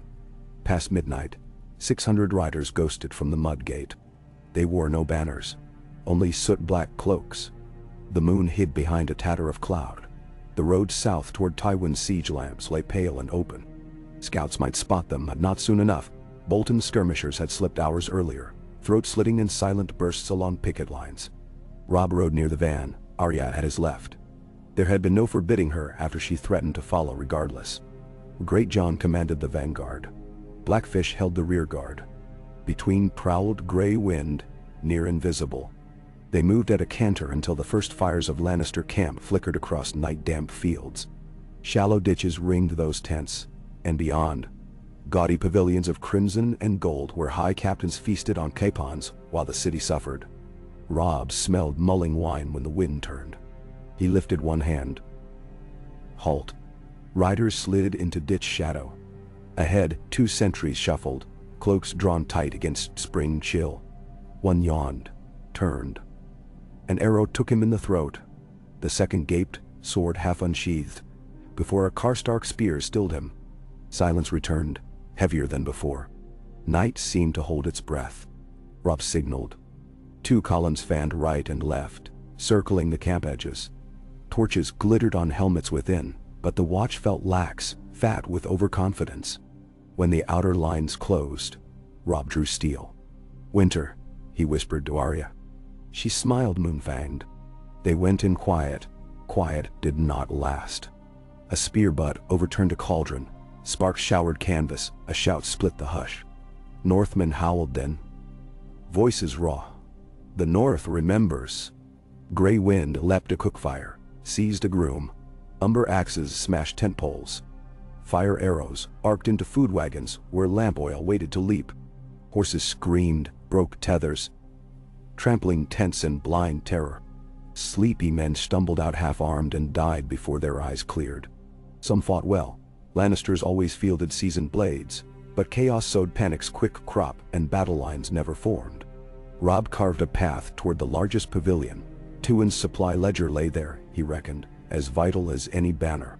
A night blocked him, plume bright even in darkness. Robb's parry parted the feather from helm and the head beneath. He sheathed sword to untie purses from the corpse belt.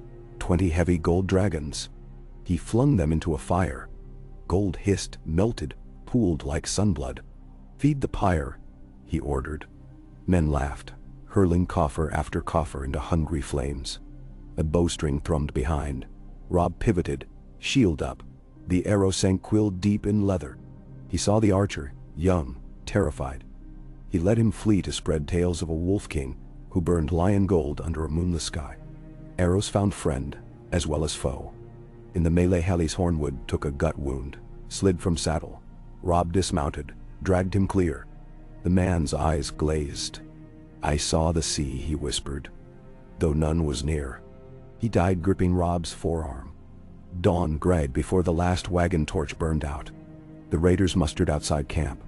Horses winded, saddlebags heavy with pilfered ledgers and sealed letters. Lannister camp lay in smoldering ruin.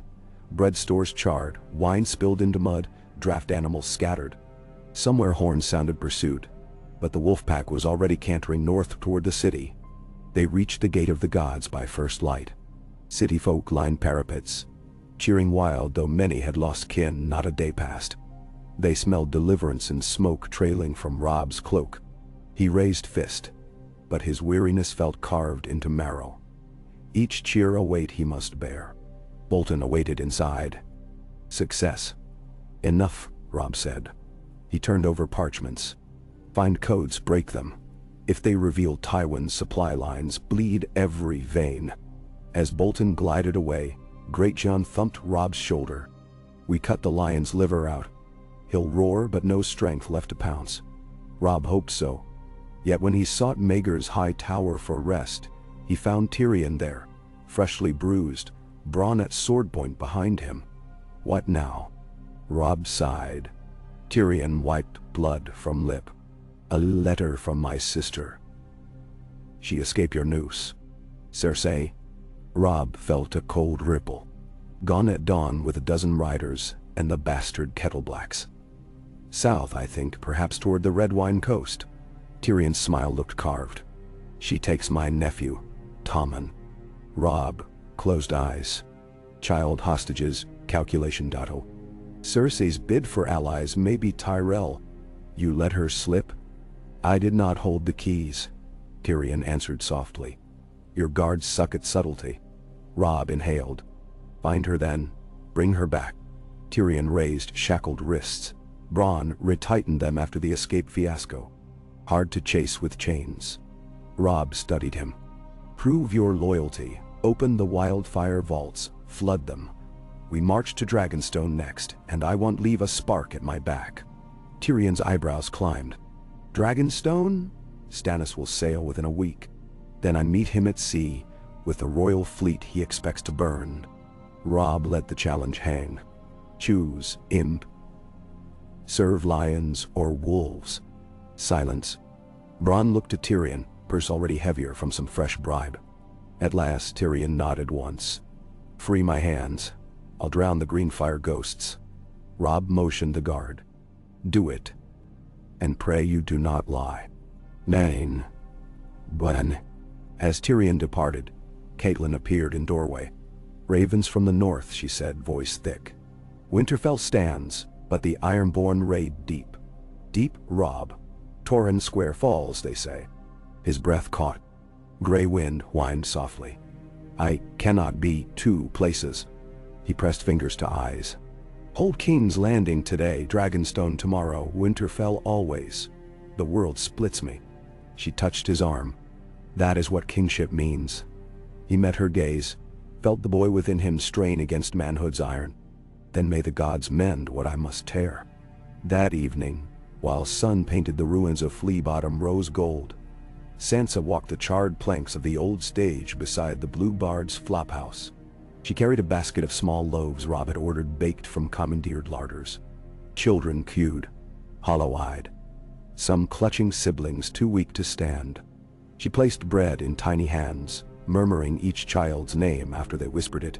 Names like Petir and Rand and Miriel, half mysteries to her northern tongue. For every loaf, a smile bloomed, a fragile bloom in burnt soil.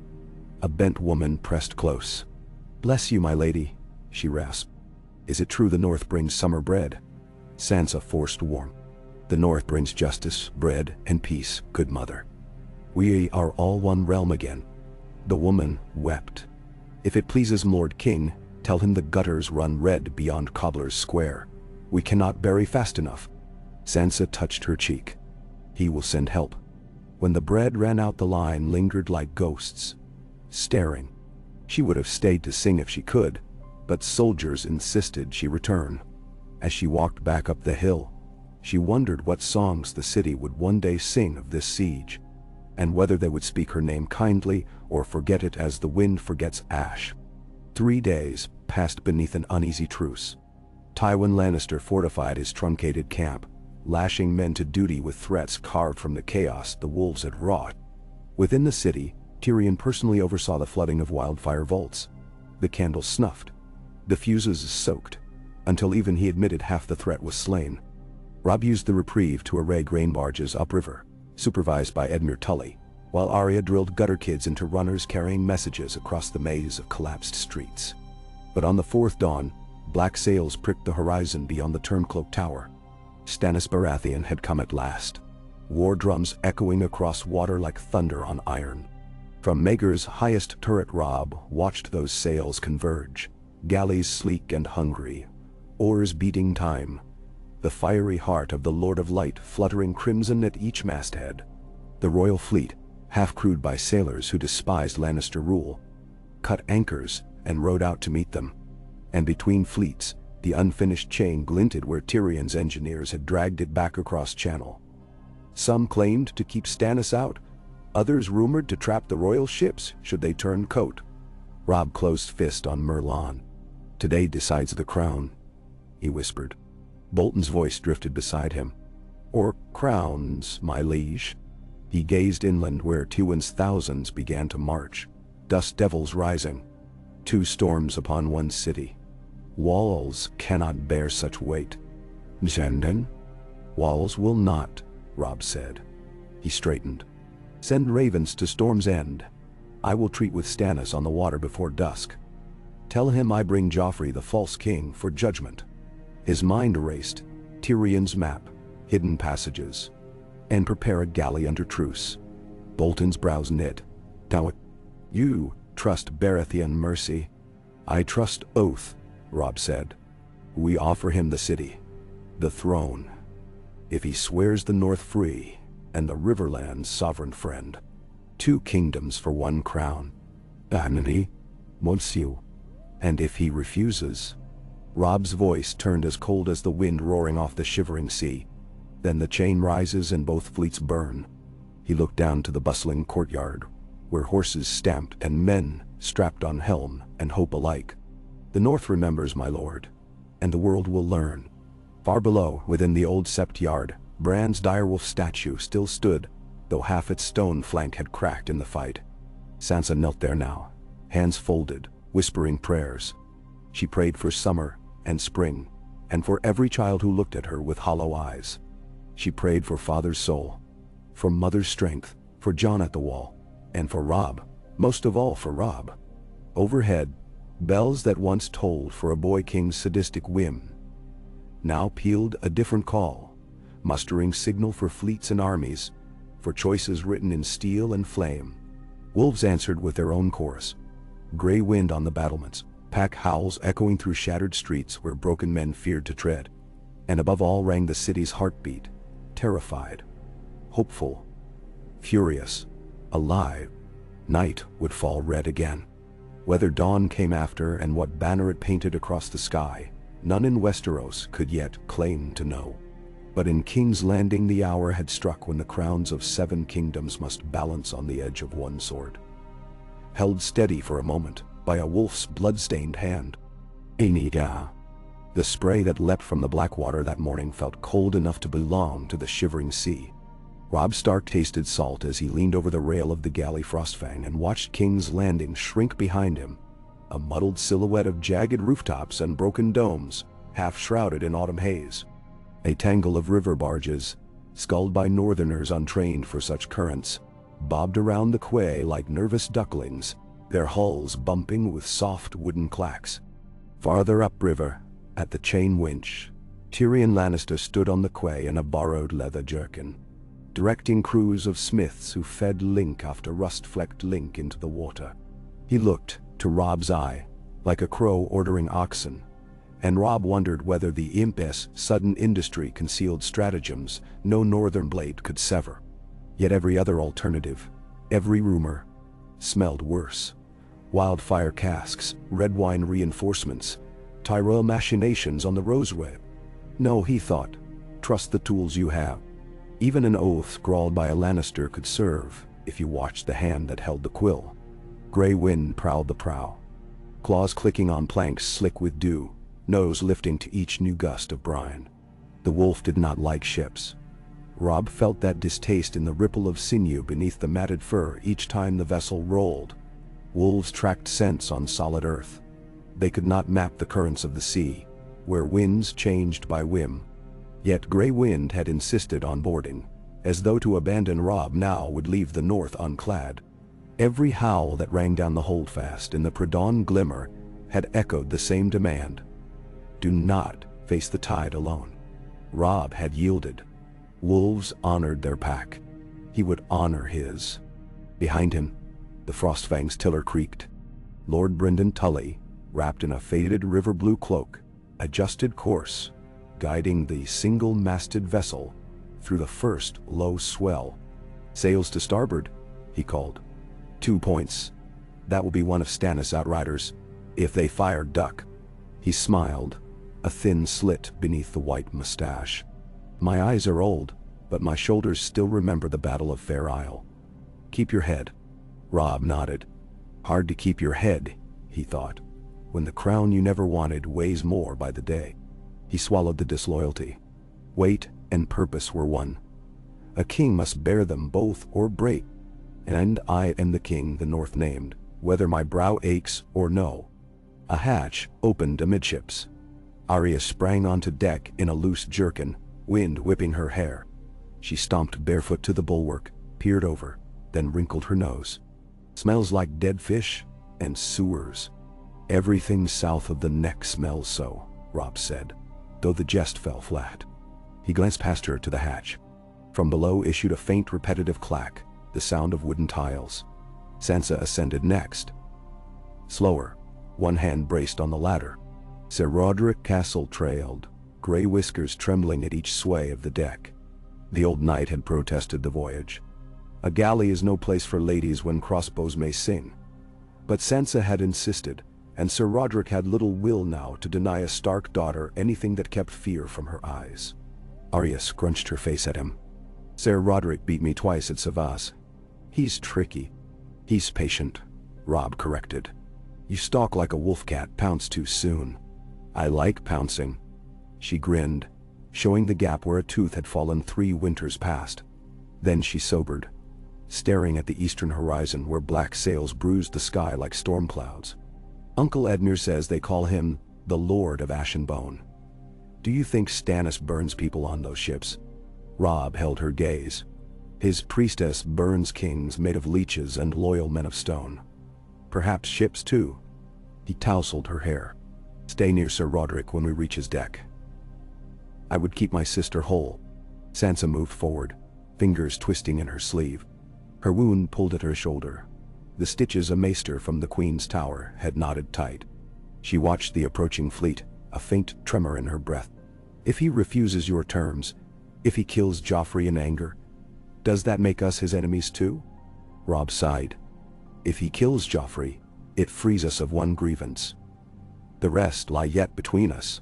He placed a hand over hers, steady. We bargain first. And fight after, she finished, lips thin. And fight after. He released her, glancing up as oars splashed to port. A single galley of unfamiliar build. Sleek, low, painted a dolorous gray, had pulled alongside at 50 yards. From her prow jutted the carved stag's head, antlers razored to points. On her mid-deck, a column of soldiers in oiled breastplates stood with bows half raised. The Blackfish cursed. "We are tagged." A voice boomed across water. "Stand to, vessel." By order of His Grace Stannis Baratheon, rightful king of the Seven Kingdoms, you will lay down arms and name yourselves. Brynden cupped hands. A peace galley carries King Robb Stark, Warden of the North, with hostages in his charge seeking parley. You may fire and lose your prince or lower bridges and court the same. Choose. A silence. Then the voice again. Hold position.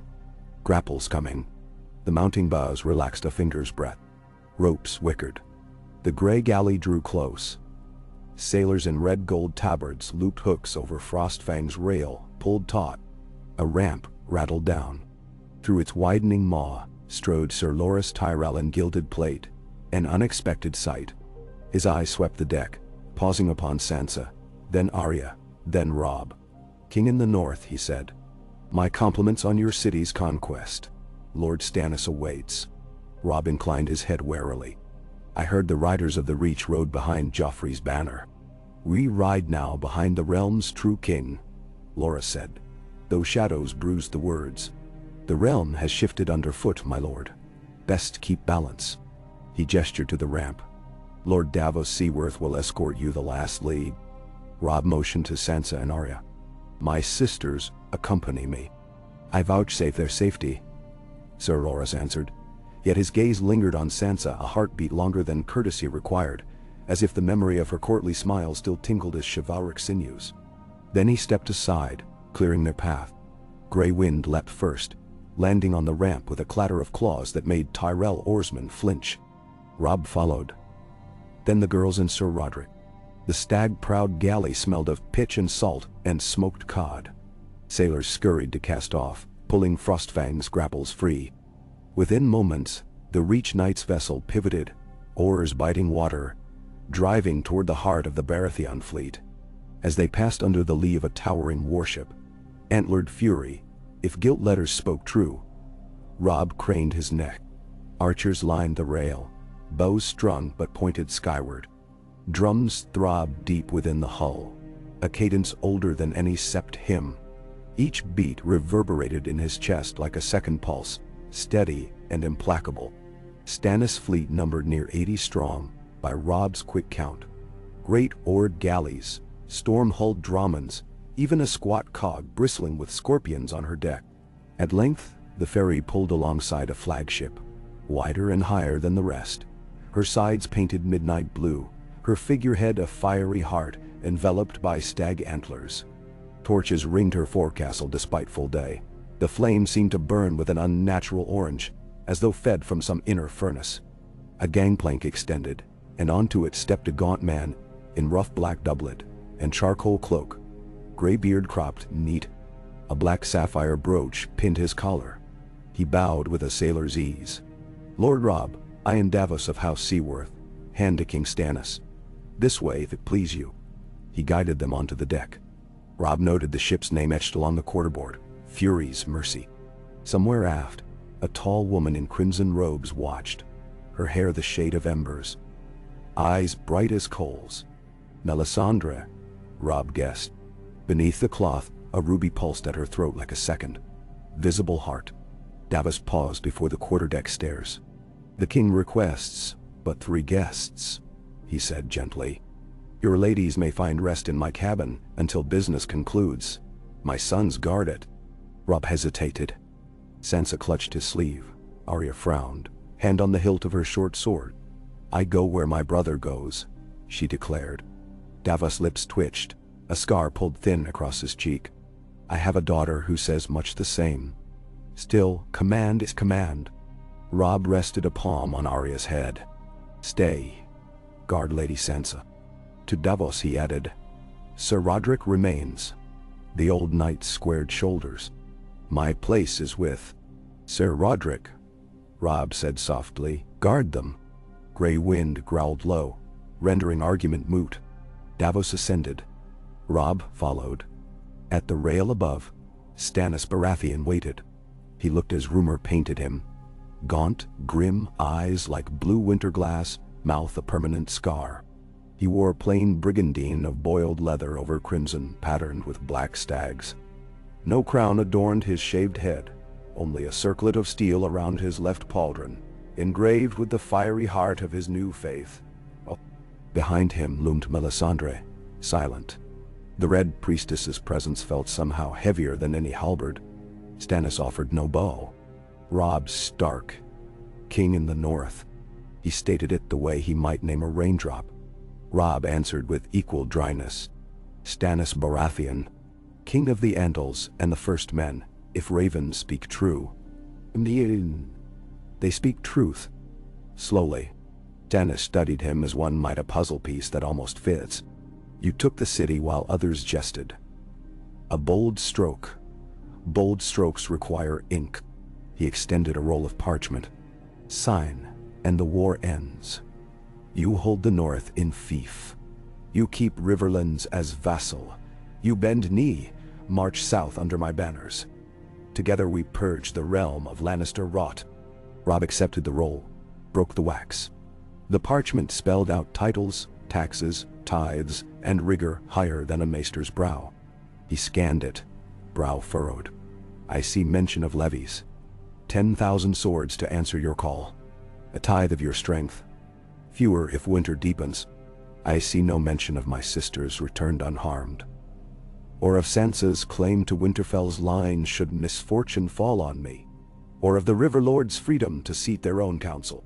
Stannis' nostrils flared. The Riverlands rebelled once. They may again. I collect no more oaths than needed. But you collect them all in one purse, Robb said. The North bows to no southern whim again. You kneel or you clash, Stannis answered. I will not barter thrones as fishwives barter clams. Robb rolled the parchment tight. Your brother Renly's green cloak still lies in your vault, I'll wager. You wear his death on your hands. I will not add my father's honor at price of ink. A flicker, perhaps anger, perhaps guilt, creased Stannis' brow. Melisandre's lips curved. She stepped forward. The night grows deep, Lord of Winter. Shadows wake. Better to stand with the fire that burns them than shiver alone in the dark. Robb met her gaze. Fire burns all things, my lady, even kings. Nor too. She smiled as though at jest only she understood. Stannis' gauntlet smacked railing. Enough parables.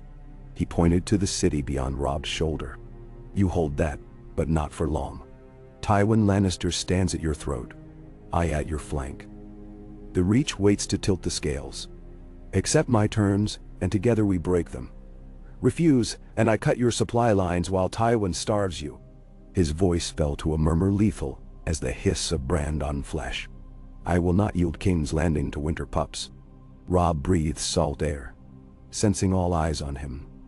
Tyrell bowmen, Baratheon quartermasters, Melisandre's lightless pupils. He thought of Bran and bleak Winterfell, of Rickon chasing shaggy direwolves in dreams, of Jon atop the wall scanning stormfields for whites. He thought of the grave Catelyn had dug for Ned's bones at Riverrun, an empty hole until he could fulfill his promise. Then he unrolled the parchment again, tore it clean through the wax seal, and let the halves flutter overboard. Stannis' jaw hardened to granite. Davos muttered, 7, save us. Robb spoke, voice carrying across water. The North is free. The Riverlands are free. We will not kneel to crowns forged by southern steel. But I do not seek more needless blood. So I make counteroffer. You sweep Tywin's lines with me. I open King's Landing's gates to your claim. You crown yourself where the Targaryens once knelt. Then you grant the North and Riverlands independence in truth. Sworn never to march beyond your domain save at our invitation. Gasps rippled behind him. Stannis' cheeks mottled red. Melisandre stepped close, whispering in his ear. Robb caught only a single phrase. Azer rides alone. Stannis raised a hand to silence her. For a long breath, gulls crying overhead. The king's glare bored into Robb like frost on stone. I have known sacrifice, he said finally. I have given pieces of myself until only duty remains. Do you think I would shed half my realm now for friendship? His laugh was flint, striking flint. Sparks, no warmth. I would sooner carve out my own heart and feed it flame. Robb drew icebreaker, a northern blade of castle-forged steel. Valyrian ice rested still in Bolton's guards in the holdfast. Point-kissing deck. Then we are at war, Stannis Baratheon. And winter does not yield, even to fire. Grey wind's growl rolled like thunder. Davos' hand dipped a cutlass. Loras Tyrell's men knocked arrows. On shore, a horn moaned. The chain, Robb thought. Tyrion's signal. Or Tywin assaulting early? Too many twists. Stannis did not draw. Leave my deck, he said. Take your beasts. Next we meet, I will show you sacrifice. He turned away, cloak snapping. Robb replaced blade. Without bow or bow, he walked to gangplank. Grey wind backed, hackles high. As Robb stepped onto the Tyrell galley, Melisandre called, "The night is dark and full of terrors, young wolf. Pray your old gods heed you when shadows fall." Robb did not look back. The return road to King's Landing felt longer, the drums behind them heavier. Brynden met them mid-driver, voice gruff. Tywin's moved catapults to Cobbler's Square. Bolts already hitting the mud gate. We've cordon patrols intercepting, but... He shrugged. Too many angles. Robb took the rail as Frostfang nosed upriver. Ready the harbor chain. At first dark, raise it 2 links. Then send outrunners across our back lines. Tywin will strike tonight, thinking Stannis keeps us busy. And Stannis? Let him try the seaward wall. High tide breaks midday tomorrow. He'll ground his galleys on mud. The Stark huffed. I want boiling water cauldrons prep. They reached the quay as bells tolled midday. Robb disembarked, dogged by grey wind and 4 Mormont spears. Sansa and Arya walked behind, flanked by Sir Roderick and 2 Karstark men. The sisters' eyes followed every arrow-riddled eve. A rain of dust from shattered parapet stones drifted on the wind, settling on their hair like grey snow. In Maegor's courtyard, Catelyn awaited with Roose Bolton, Edmure, and, unexpectedly, Lord Baelish. Petyr's fine cloak clung dusty. He bowed too deeply, smile sharp as a fishhook. Your grace returns unsinged, a relief, and more profitable than the alternative. Robb ignored him. Mother. Fetch Maester Brennet. Sir Roderick's side bled anew. Edmure, ready river archers at the King's Gate. Lord Bolton, you stand muster on the western wall. Bolton's eyes glittered, bow tight. And if Tywin hurls flaming pots again, launch flensed pigskin soaked in lamp oil. See if lions like bacon fat on their tabards. Petyr cleared throat. A moment, your grace. I bear tidings from the Vale. Lady Lysa, I have no breath for your tidings. Robb strode past. Petyr's smile collapsed to something brittle, yet he bowed out. Bolton lingered. Pigskins, he murmured, lips bloodless. Cruel remedy. War is cruelty, Robb answered. See it done. Bolton dipped head and drifted away like smoke. That twilight Tywin struck. Torches flared along his forward camps, breaking the dusk in streaks of orange and ash. Warhorns brayed like wounded bulls. Ziga towers rolled, pushed by grunting levies. Behind them lumbered great rams of Greenheart trunk, banded in bronze. North of the gate, Bolton's pigskin bolts arced, bursting into stinking flame that lit the scythed rams from below. Cats shrieked in cages slung on Tywin's towers, burned, Robb guessed, so their screams unsettled defenders. Wolves answered with howls. On the seaside, Stannis galleys surged for the quay, oars beating foam silver. But the river's tide, sliding out on its sunset ebb, robbed them of momentum. 2 Dromons grounded on a shoal. Crossbow quarrels peppered their decks from city hoardings. The chain, half raised, forbade deeper passage. Robb moved along the parapet above the gatehouse, Greyjohn at his side. Arrows hissed overhead, one thunked in the timber inches from his ear. Shield, Greyjohn growled. shifting to block. Robb smiled gratitude, then lifted voice. Oil. Casks rolled down the inner ramp, cracked at drainage holes. Hot pitch dribbled through murder slots onto the push crews beneath. They shrieked, the rams advanced stalling. Grey wind loosed a snarl that rose above human noise. Robb felt the rumble like thunder inside his chest. Men fought harder when a direwolf roamed the wall. Tywin's line saw only eyes glowing, teeth flashing above ramparts. Fear is a friend, Father had said once. Hold it tight by the scruff and point it. Yet numbers pressed. A siege tower reached the moat, dropped a bridge. Lannister men poured across onto the Barbican roof, red cloaks snapping in oily wind. Robb sped downstairs 2 at a time, Great John bellowing behind. Atop the right flanking tower he met them, blade bare. Grey wind lunged first, dragging one invader off balance. Robb split another's helm from brow to chin. A spear glanced off his pauldron. A mace grazed his calf, numbing flesh. But the Northerners rallied. Karstark reinforcements burst upward, pushing down the plank, turning momentum.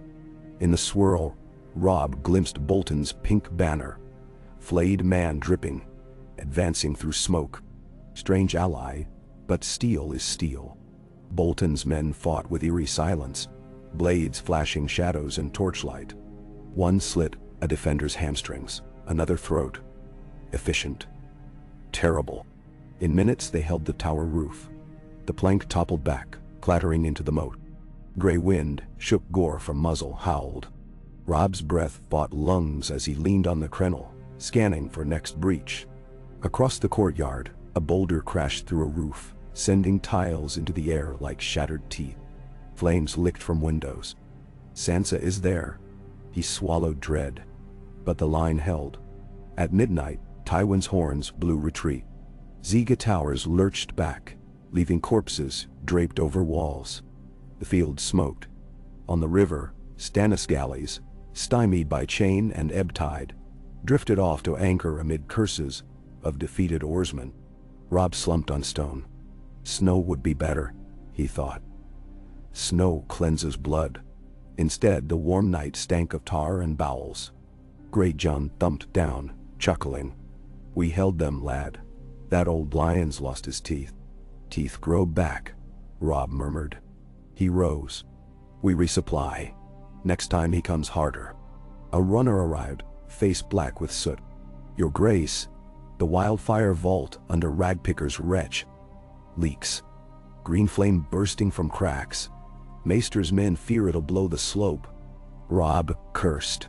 Tyrion swore it safe. He's there, the runner gasped, trying to flood it again. Robb handed him his last water flask. Guide him. If fire spreads under city, everything dies. As runner fled, Robb turned, found Sansa across the yard, hair matted, arm bandaged anew, but eyes bright. She hurried to him. Tommen is safe, she panted. We moved him below the Sept's crypt. He's scared. Robb offered a weary smile. He should be. He squeezed her good shoulder. You did well. She blinked tears but nodded. Sir Roderick, said Father, would be proud. Her gaze drifted to smoldering fields beyond walls. Will it ever end? When the world remembers honor, he said, or grows too tired to fight. In the hour before dawn, Roose Bolton sought Robb in the battered solar. The king sat at a table littered with casualty tallies. Hornwood 23 dead, Blackwood 24, Bolton 8. Across from him, Catelyn stitched a torn banner. Arya dozed in corner, boots on table. Grey wind sprawled before fireplace, chest rising slow. Bolton bowed shallow. Your Grace? Scouts report Lannister camp ablaze. Their wagons, the ones we spared, consume themselves. And look, the dawn. Robb staggered to window. Over Tywin's line rose a pall of smoke, orange flicker beneath. Who? Bolton's eyes reflected the glow. Our pigskins. A stray ember perhaps? Or desertion? Either way, his grain is ash. Robb rubbed stubble. Hell break siege and withdraw. Or storm in rage, Catelyn cautioned. Either path opens a door, Bolton said softly. My riders along the Roserad spied Tyrell banners moving north, perhaps to support Stannis after last night's failure. A lion's heart may falter if allies vanish. Robb considered. If he marches, we harry. If he charges, we gut. He exhaled. But Stannis remains. Bolton's smile never reached eyes. Stannis' fleet cannot pass your chain. Leave it. While he flounders, you ride. The North needs its king. Torrhen Square. Robb whispered. Deepwood. Winterfell. His shoulders sagged. Ride, Bolton repeated. Leave me governance until your return. Catelyn's needle paused, glinting. Robb met Bolton's pale gaze and felt a tremor of premonition. Ice sliding under door. He had never trusted Bolton fully, yet the man fought well, held lines, burned Tywin's food. Could treachery lurk still? Perhaps, but need outstripped caution. If Winterfell fell, so did Spirit. I will consider, he said. Bolton bowed away. Arya cracked an eye. Don't trust him, she muttered. I don't, Robb assured, though doubt gnawed. But sometimes you ride a borrowed horse across thin ice. He stroked her hair. Get sleep. Tomorrow demands strength. That dawn, Tyrion stumbled into Maegor's hall, hair singed, face suited, a broken fuse rope coiled in one glove. He tossed it on the table before Robb. Wildfire vaults sealed, he croaked. But my lord, if one dares open those casks again, the city will glow green as a summer pond. Keep idiots away. Robb nodded. You have my thanks. Tyrion collapsed onto a bench, gulped wine Sansa poured in silence. Stannis will try again. Maybe not at the river, perhaps Blackwater's sound proper. And Tywin. You burned his larders. He will hunger, but lions hunt hardest when stomachs growl. Navate Salmer. Robb steepled fingers. Then we set the board. He turned to Greyjohn, Edmure, Brynden. Ready columns to ride at dusk. 50 picked riders harass Tywin's flank. My mother will negotiate with Jane Westerling for patch cordials. We march light. Tyrion raised brow. Ride? Where? North? Robb met the dwarf's stare. I leave you hand of the captive city. Keep it breathing. Tyrion blinked, then laughed rough. Hand to wolves. Oh, sweet irony. My sister's skull will crack hearing this. Robb extended a leather satchel. Inside clinked golden stags. Tommen's ransom. Captured in Cersei's flight. Funds to buy loyalty. And remember, if Stannis captures you, tell him the hand who saved his city calls in the debt. He clasped Tyrion's arm. Hold the walls. Tyrion's crooked smile curved. You stand a better chance riding hell than I nursing it. Then we both play to strengths, Robb said, and turned to gather his cloak. Afternoon clouds piled amber above rolling hills as Robb's column of 3,000 filed through the King's Gate. The small folk lined torn alleys, watching the northern host depart with mix of awe and trepidation. Some cheered. Others spat. Robb saluted none. He rode beneath Maegor's craggy shadow. Into dust-laden wind. Gray wind pacing.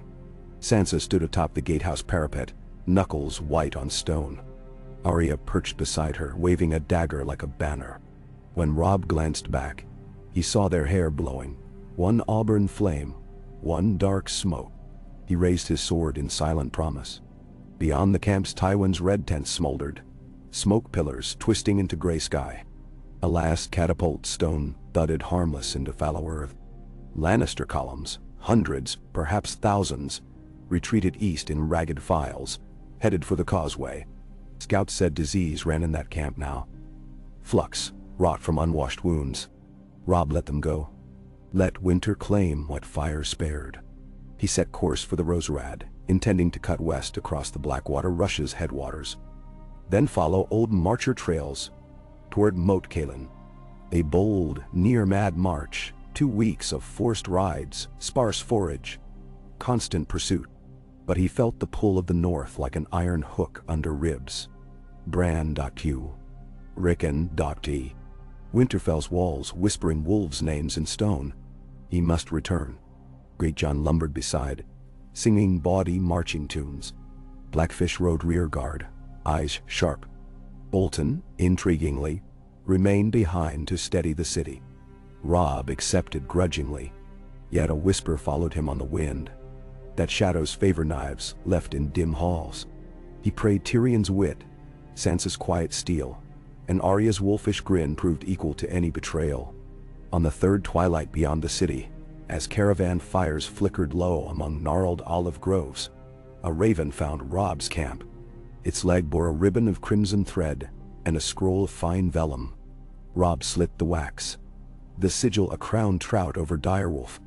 Edmure's hand, but beneath the words he heard another voice. Stannis sails at dawn on spring tide. Tyrell banners turned, city in peril. Winter's jaws shut. Robb stared into coals. Behind the words he felt not Edmure, but Bolton's shadow, a lure to draw him back, or a warning born of actual dread. Catelyn urged caution. Greatjon spat at the notion of retreat, but Robb measured distance. 3 days away, walls manned by an imp and a spider. Bolton's pink banners fluttering trust and doubt alike. Winterfell stood leagues farther still. At last he crumpled scroll. "We ride on," he said. Swords north. Grey winds head lifted, ears keen. The pack rides. The pack cannot turn. That night, the young king dreamt of snow falling through Maegor's shattered roof, settling on Sansa's hair like a bridal crown, melting where it touched the wildfire-pocked stones. He felt cold even within the dream, cold and ragged. A wolf with ice on its muzzle and blood on its paw. He woke before dawn, heart hammering. The camp slept. Only grey wind watched, yellow eyes reflecting dying embers. Robb rose, draped a cloak, walked to the ridge west of tents. The sky blushed pink over hills. Somewhere behind, King's Landing's bells tolled faint as distant gulls. Ahead the north waited, wrapped in slate and pine and snow yet to fall. He knelt, pressed hand to damp earth. "Father," he whispered, "guide me, keep them safe." The wind answered in a tongue only wolves recall. He hoped it said yes.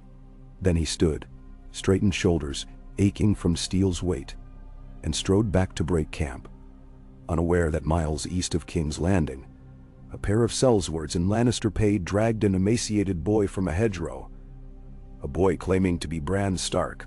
Nor did he see the dark plume on the horizon where Queen Cersei's fugitives raced toward Bitterbridge, Tyrell lances already closing the gap. Nor did he know of the quiet pact ruse Bolton inked with Lord Petyr Baelish in a candlelit solar. Parchment words promising Winterfell's lordship for a task yet unstated. The story moved on as stories do, through dust and blood and fragile oaths. Wolves loped north. Lions bled south. Fire flickered on water while shadows whispered ashore. And above it all, the gods, old or red or sevenfold, watched, silent, patient, measuring destinies like handfuls of fresh fallen snow, waiting to see whose footprints would endure when the storm at last blew itself empty. "Inna, Iseani," ice whispered against steel as dawn seeped through the canopy of twisted olive branches. Robb Stark roused his column in near silence. No horn, no shouted orders, only the soft creak of saddle leather and the padding of grey wind weaving among warhorses. 3 days they had ridden since quitting the Blackwater, and already the southern air felt thinner, the horizon wider. On either hand the ruins of old Marcher keeps crouched like broken teeth above long yellow grasses. Between their gapped Merlin's crows drew invisible netting, cawing an endless dirge. Robb tried not to hear omen in their voices. His war had too many omens already. Great John Umber lumbered up the slope, eyes puffed from little sleep, a slab of bacon clutched in his gauntlet. Scouts traced a Lannister rearguard 10 leagues east, peeling south. "Looks like Tywin's moving for Bitterbridge. Mayhaps he aims to pull Lady Cersei from her Tyrell trap." Robb tore bread from a loaf, handed half to Sir Brynden, who worked the map by firelight. "Let him ride in circles. Our road turns northwest at Wendwater Ford. We cross the Mander before sunset and cut through the Kingswood tracks." Greyjohn grunted. Kingswood swarms with brigands and crownlanders running from both banners. "All the better," Robb said. "They prey on Lannister wagons, Less trouble for us. The Blackfish folded the chart. And Stannis? If Tyrell lances truly bolted, the king in the narrow sea will fall upon King's Landing soon. We ride away from a storm we helped rouse. Storms break where they must, Robb replied. Our packs are empty. Winterfell first. He eyed the distant violet blur where dawn met hill. If we reach the King's Road before dusk, we may turn the night at Brindleman's Knoll. Wake the men. Met him try. As the host struck tents, Arya finished sparring with 2 Mormont spearmen, bare feet kicking dust, needle flickering like a wasp. Sweat slicked her brow. Robb watched a moment, noting the surety in her footwork. Syrio's ghost still guided her blade. Water break, he told her. She dashed the cup in one gulp, wiped her mouth with the back of her wrist. Sir Roderick says Kingswood paths fork like fox burrows. I can scout ahead. You will ride with Vanguard, Robb said. No, farther. She rolled eyes. I'm not a child.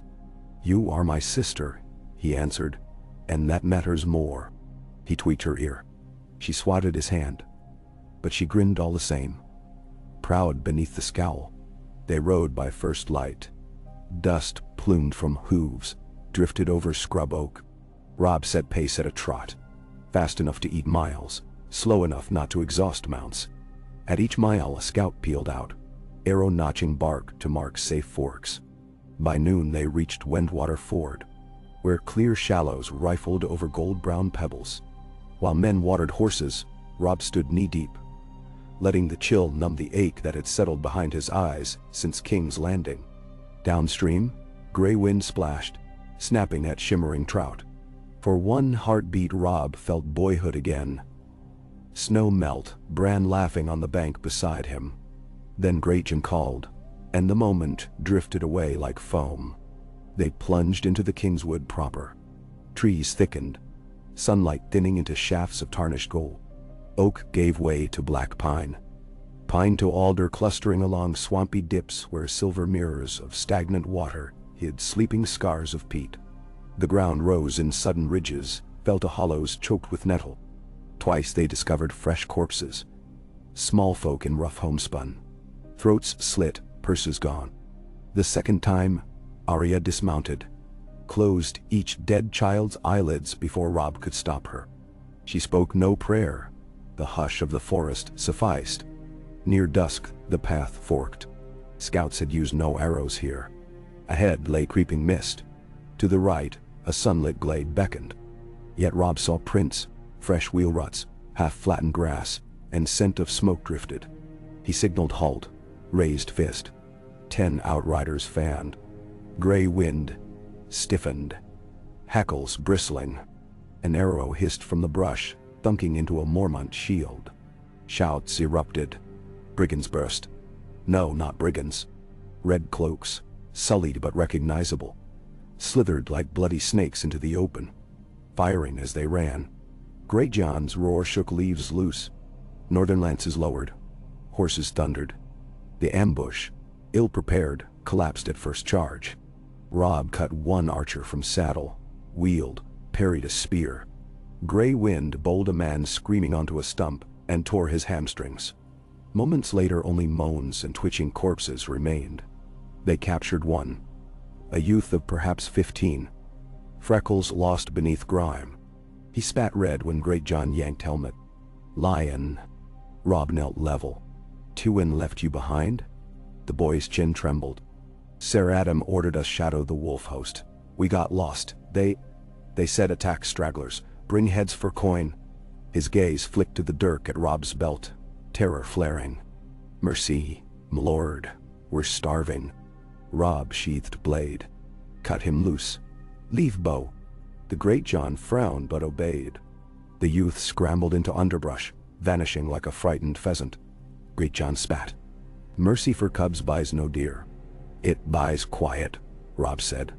Hell warn others not to challenge. They camped on Brindleman's Knoll, if the brine-splotched marker stone told true, and ringed tents with caltrops. Night insects droned. Stars pressed between treetops, cold and pale. Robb ate little, mind-sifting worry. Bolton and city, Tyrion's cunning, Stannis' zeal. He recalled Sansa's steadying grip on the parapet, Arya's defiant grin. Resilience. He must match it. Past midnight he woke to grey winds growl. Moonlight glowed silver on the wolf's teeth. From the dark beyond trees a voice called, weary, shaking. Robb. Once. Twice. Each repetition cracking like ice. Men sprang from bedrolls. Blades hissed free. Robb rose, heart hammering.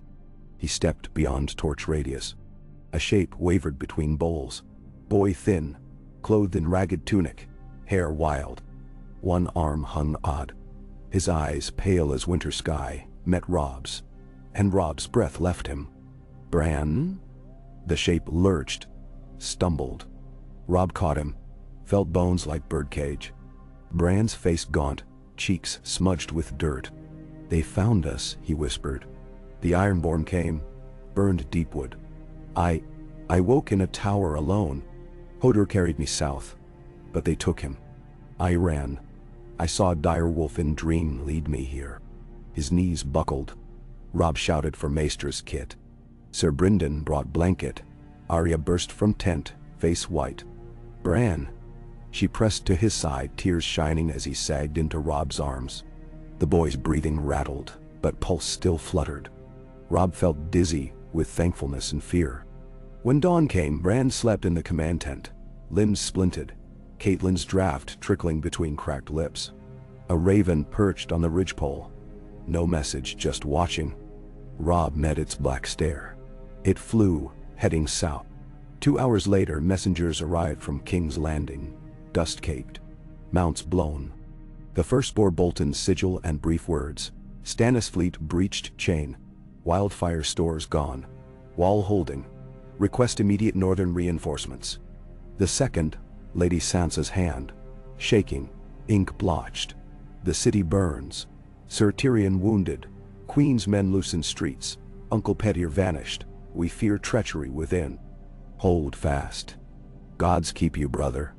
Robb crumpled scrolls, mind blurring. Bran lay beside him, breathing shallow. Sansa begged succor. Bolton demanded swords. The camp buzzed with rumor.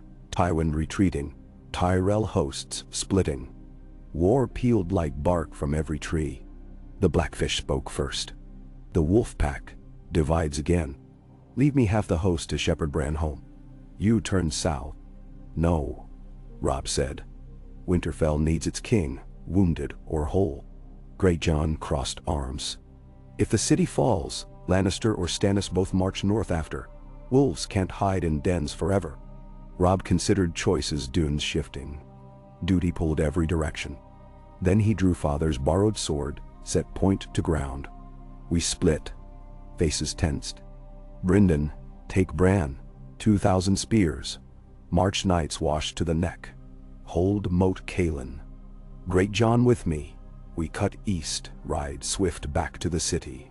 We bring relief or ashes, but we do not leave sisters to treachery. Arya's jaw set.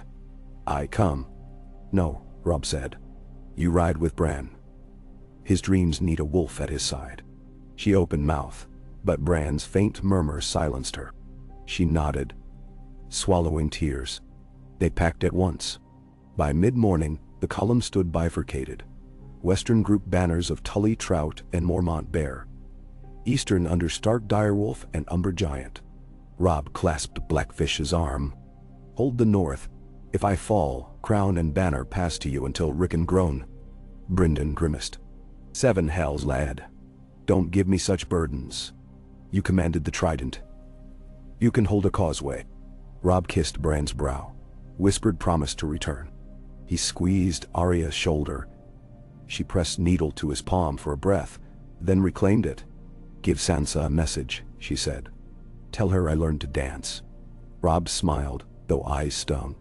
You'll show her soon. At noon, the eastbound host thundered from the Kingswood, manes tossing like storm surge. They rode through charred fields where Tywin's wagons had burned, past villages stripped bare. The sky behind glowed green at times. Wildfire, blown on updrafts. Squires crossed themselves. Robb urged speed.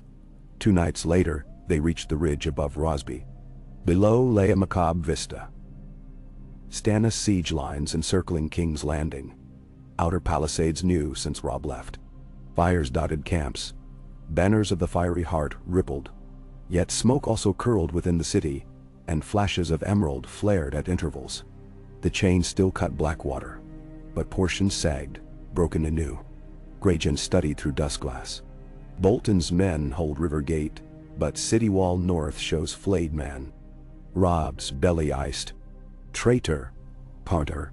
At dark he and Grey Wind slipped down foothills with 50 picked riders. Through cut hedges they crept, dispatching sentries quietly. Bolton's outer trench yawned ahead, but gaps where dead siege towers once churned the soil offered passage. Near the river, a ramshackle barricade of overturned wagons shielded flayed man torches.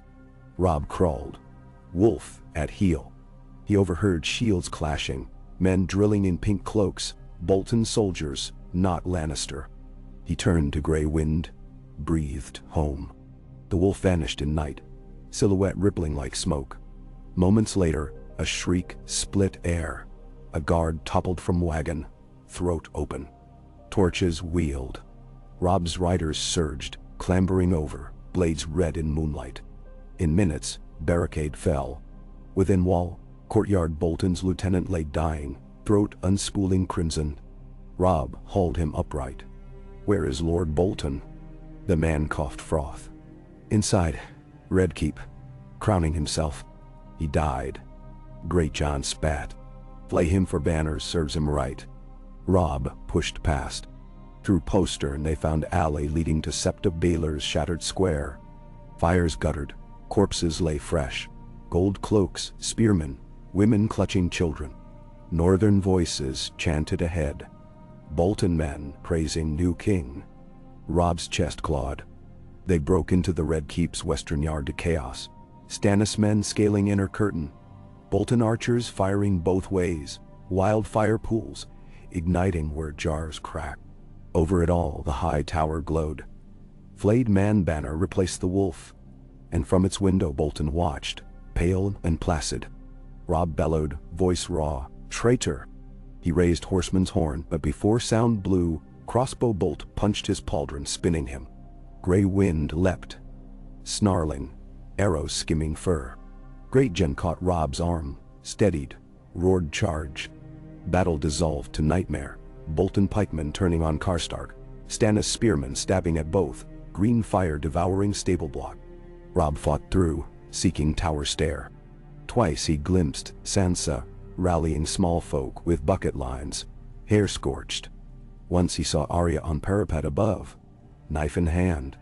Tyrion, limping, hurled torch into catapult sling. It flared emerald, flung across courtyard to detonate in Bolton's rear guard. At tower base, Robb met Roose. The Leech Lord wore pale armor, russet blood shaping abstract patterns. He held ice. Nin's greatsword, recently reclaimed from Joffrey's trove. "North needs new lord," Bolton murmured. "You ride too many paths." Robb raised his lighter blade. "Then let steel choose." Bolton's style quick, measured, but gray eyes never warmed. Blades rang. Sparks swirling. Robb's shoulder burned where quarrel gouged, weakening parry. Bolton thrust, nicked flesh. Robb riposted, scored grief. They circled among bodies. Above, the tower door burst. Arya dashed down steps, needle red. "Robb." Bolton flicked gaze. Robb feinted, beat blade aside, lunged. Point drove under gorget into the spot between collarbones. Maester Luwin once taught him soft. Bolton stiffened, breath hissed. Ice slipped from numb hand, clanging. Robb jerked sword free. Blood sheeted, dark.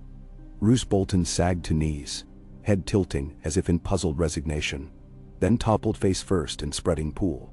Silence descended, uncanny amid screams outside. Arya reached Robb, eyes huge. Together they climbed tower. At roof, they heaved down Bolton banner. Hauled stark direwolf anew. Grey Wind's howl rolled across burning courtyards. Men paused, looking skyward. Stannis horns ceased. From East Bank Tyrell horns answered. Margaery's knights at last driven by Cersei's flight. An hour later, exhausted, wounded, but unbroken, Robb stood before Sept facade. Sansa and Tyrion arranged truce. Stannis withdrew across river, Tyrell secured food stores, Lannister prisoners surrendered. Robb watched smoke spiral into dawn. Bolton corpse set on pyre without skin. He found Bran in Master's Tower, Blackfish's host having arrived just after Bolton revolt began, carving path inside to defend crippled heir. Bran's eyes shone hollow but focused. "I dreamed of flayed banners torn," he whispered. "Grey wind showed me." Robb knelt, gripped his brother's hand. "Dreams saved us, rest now." In shattered throne room, Tyrion bound wounds. He tossed Robb a wineskin. "You hold city again. My coin says you won't keep it a fortnight." Robb laughed hollowly. "Then we build walls thicker, or leave ashes." He drank, wincing at bitterness. Greyjohn limped in, arm bandaged. Tyrell envoy outside. They pledge fealty if Stark restores order. He spat blood. World turns queer when roses sprout at wolf's feet. Robb rose, hefted sword. His father's at last reclaimed. Roses need soil. Snow suits them poorly. He thought of Moat Cailin, of unharvested crops rotting in frozen northern fields. Then he said aloud what the whole realm must hear. "King's Landing is not my seat. Let Stannis claim the iron chair he covets. The North marches home." Tyrion cocked brow. "Abandon capital after twice winning." "Abandon chains," Robb said.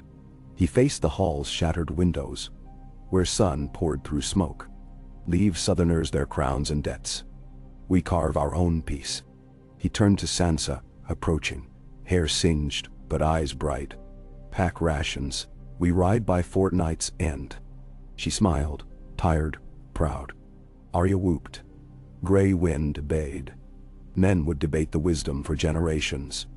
The king who conquered city, slew traitor, toppled throne, then walked away. Yet in that hall, amid ruin and wildfire's lingering reek, the decision felt pure as northern snow. Robb Stark, crowned in the hearts of Winterborn, would not trade his people's freedom for another war of southern flowers and lions. Outside, streets churned with refugees, banners charred, hopes bruised. But as the direwolf unfurled on Red Keep's ramparts, a hush spread, and battered folk lifted faces to breezes that carried, for the first time in living memory, the scent not merely of victory, but release. Night would come again, with new trials, new betrayals, new flames. Yet for one dawn, the wind tasted of pine and ice, and the north, though leagues away, seemed to breathe through every cracked stone. Robb closed his eyes, letting that breath steady his own. When he opened them, he was smiling, despite blood drying on his armor, despite searing pain in his shoulder. Smiling because somewhere beyond these walls Bran would walk Winterfell's yard again. Arya would spar beneath snowy boughs. Sansa would hear wolf songs carried over still lakes. A boy in gray leathers might yet grow into a lord without chains. The road between hope and harvest promised no peace, but he would ride it all the same. He sheathed his father's sword, feeling its weight settle familiar at hip, and strode toward the battered gates.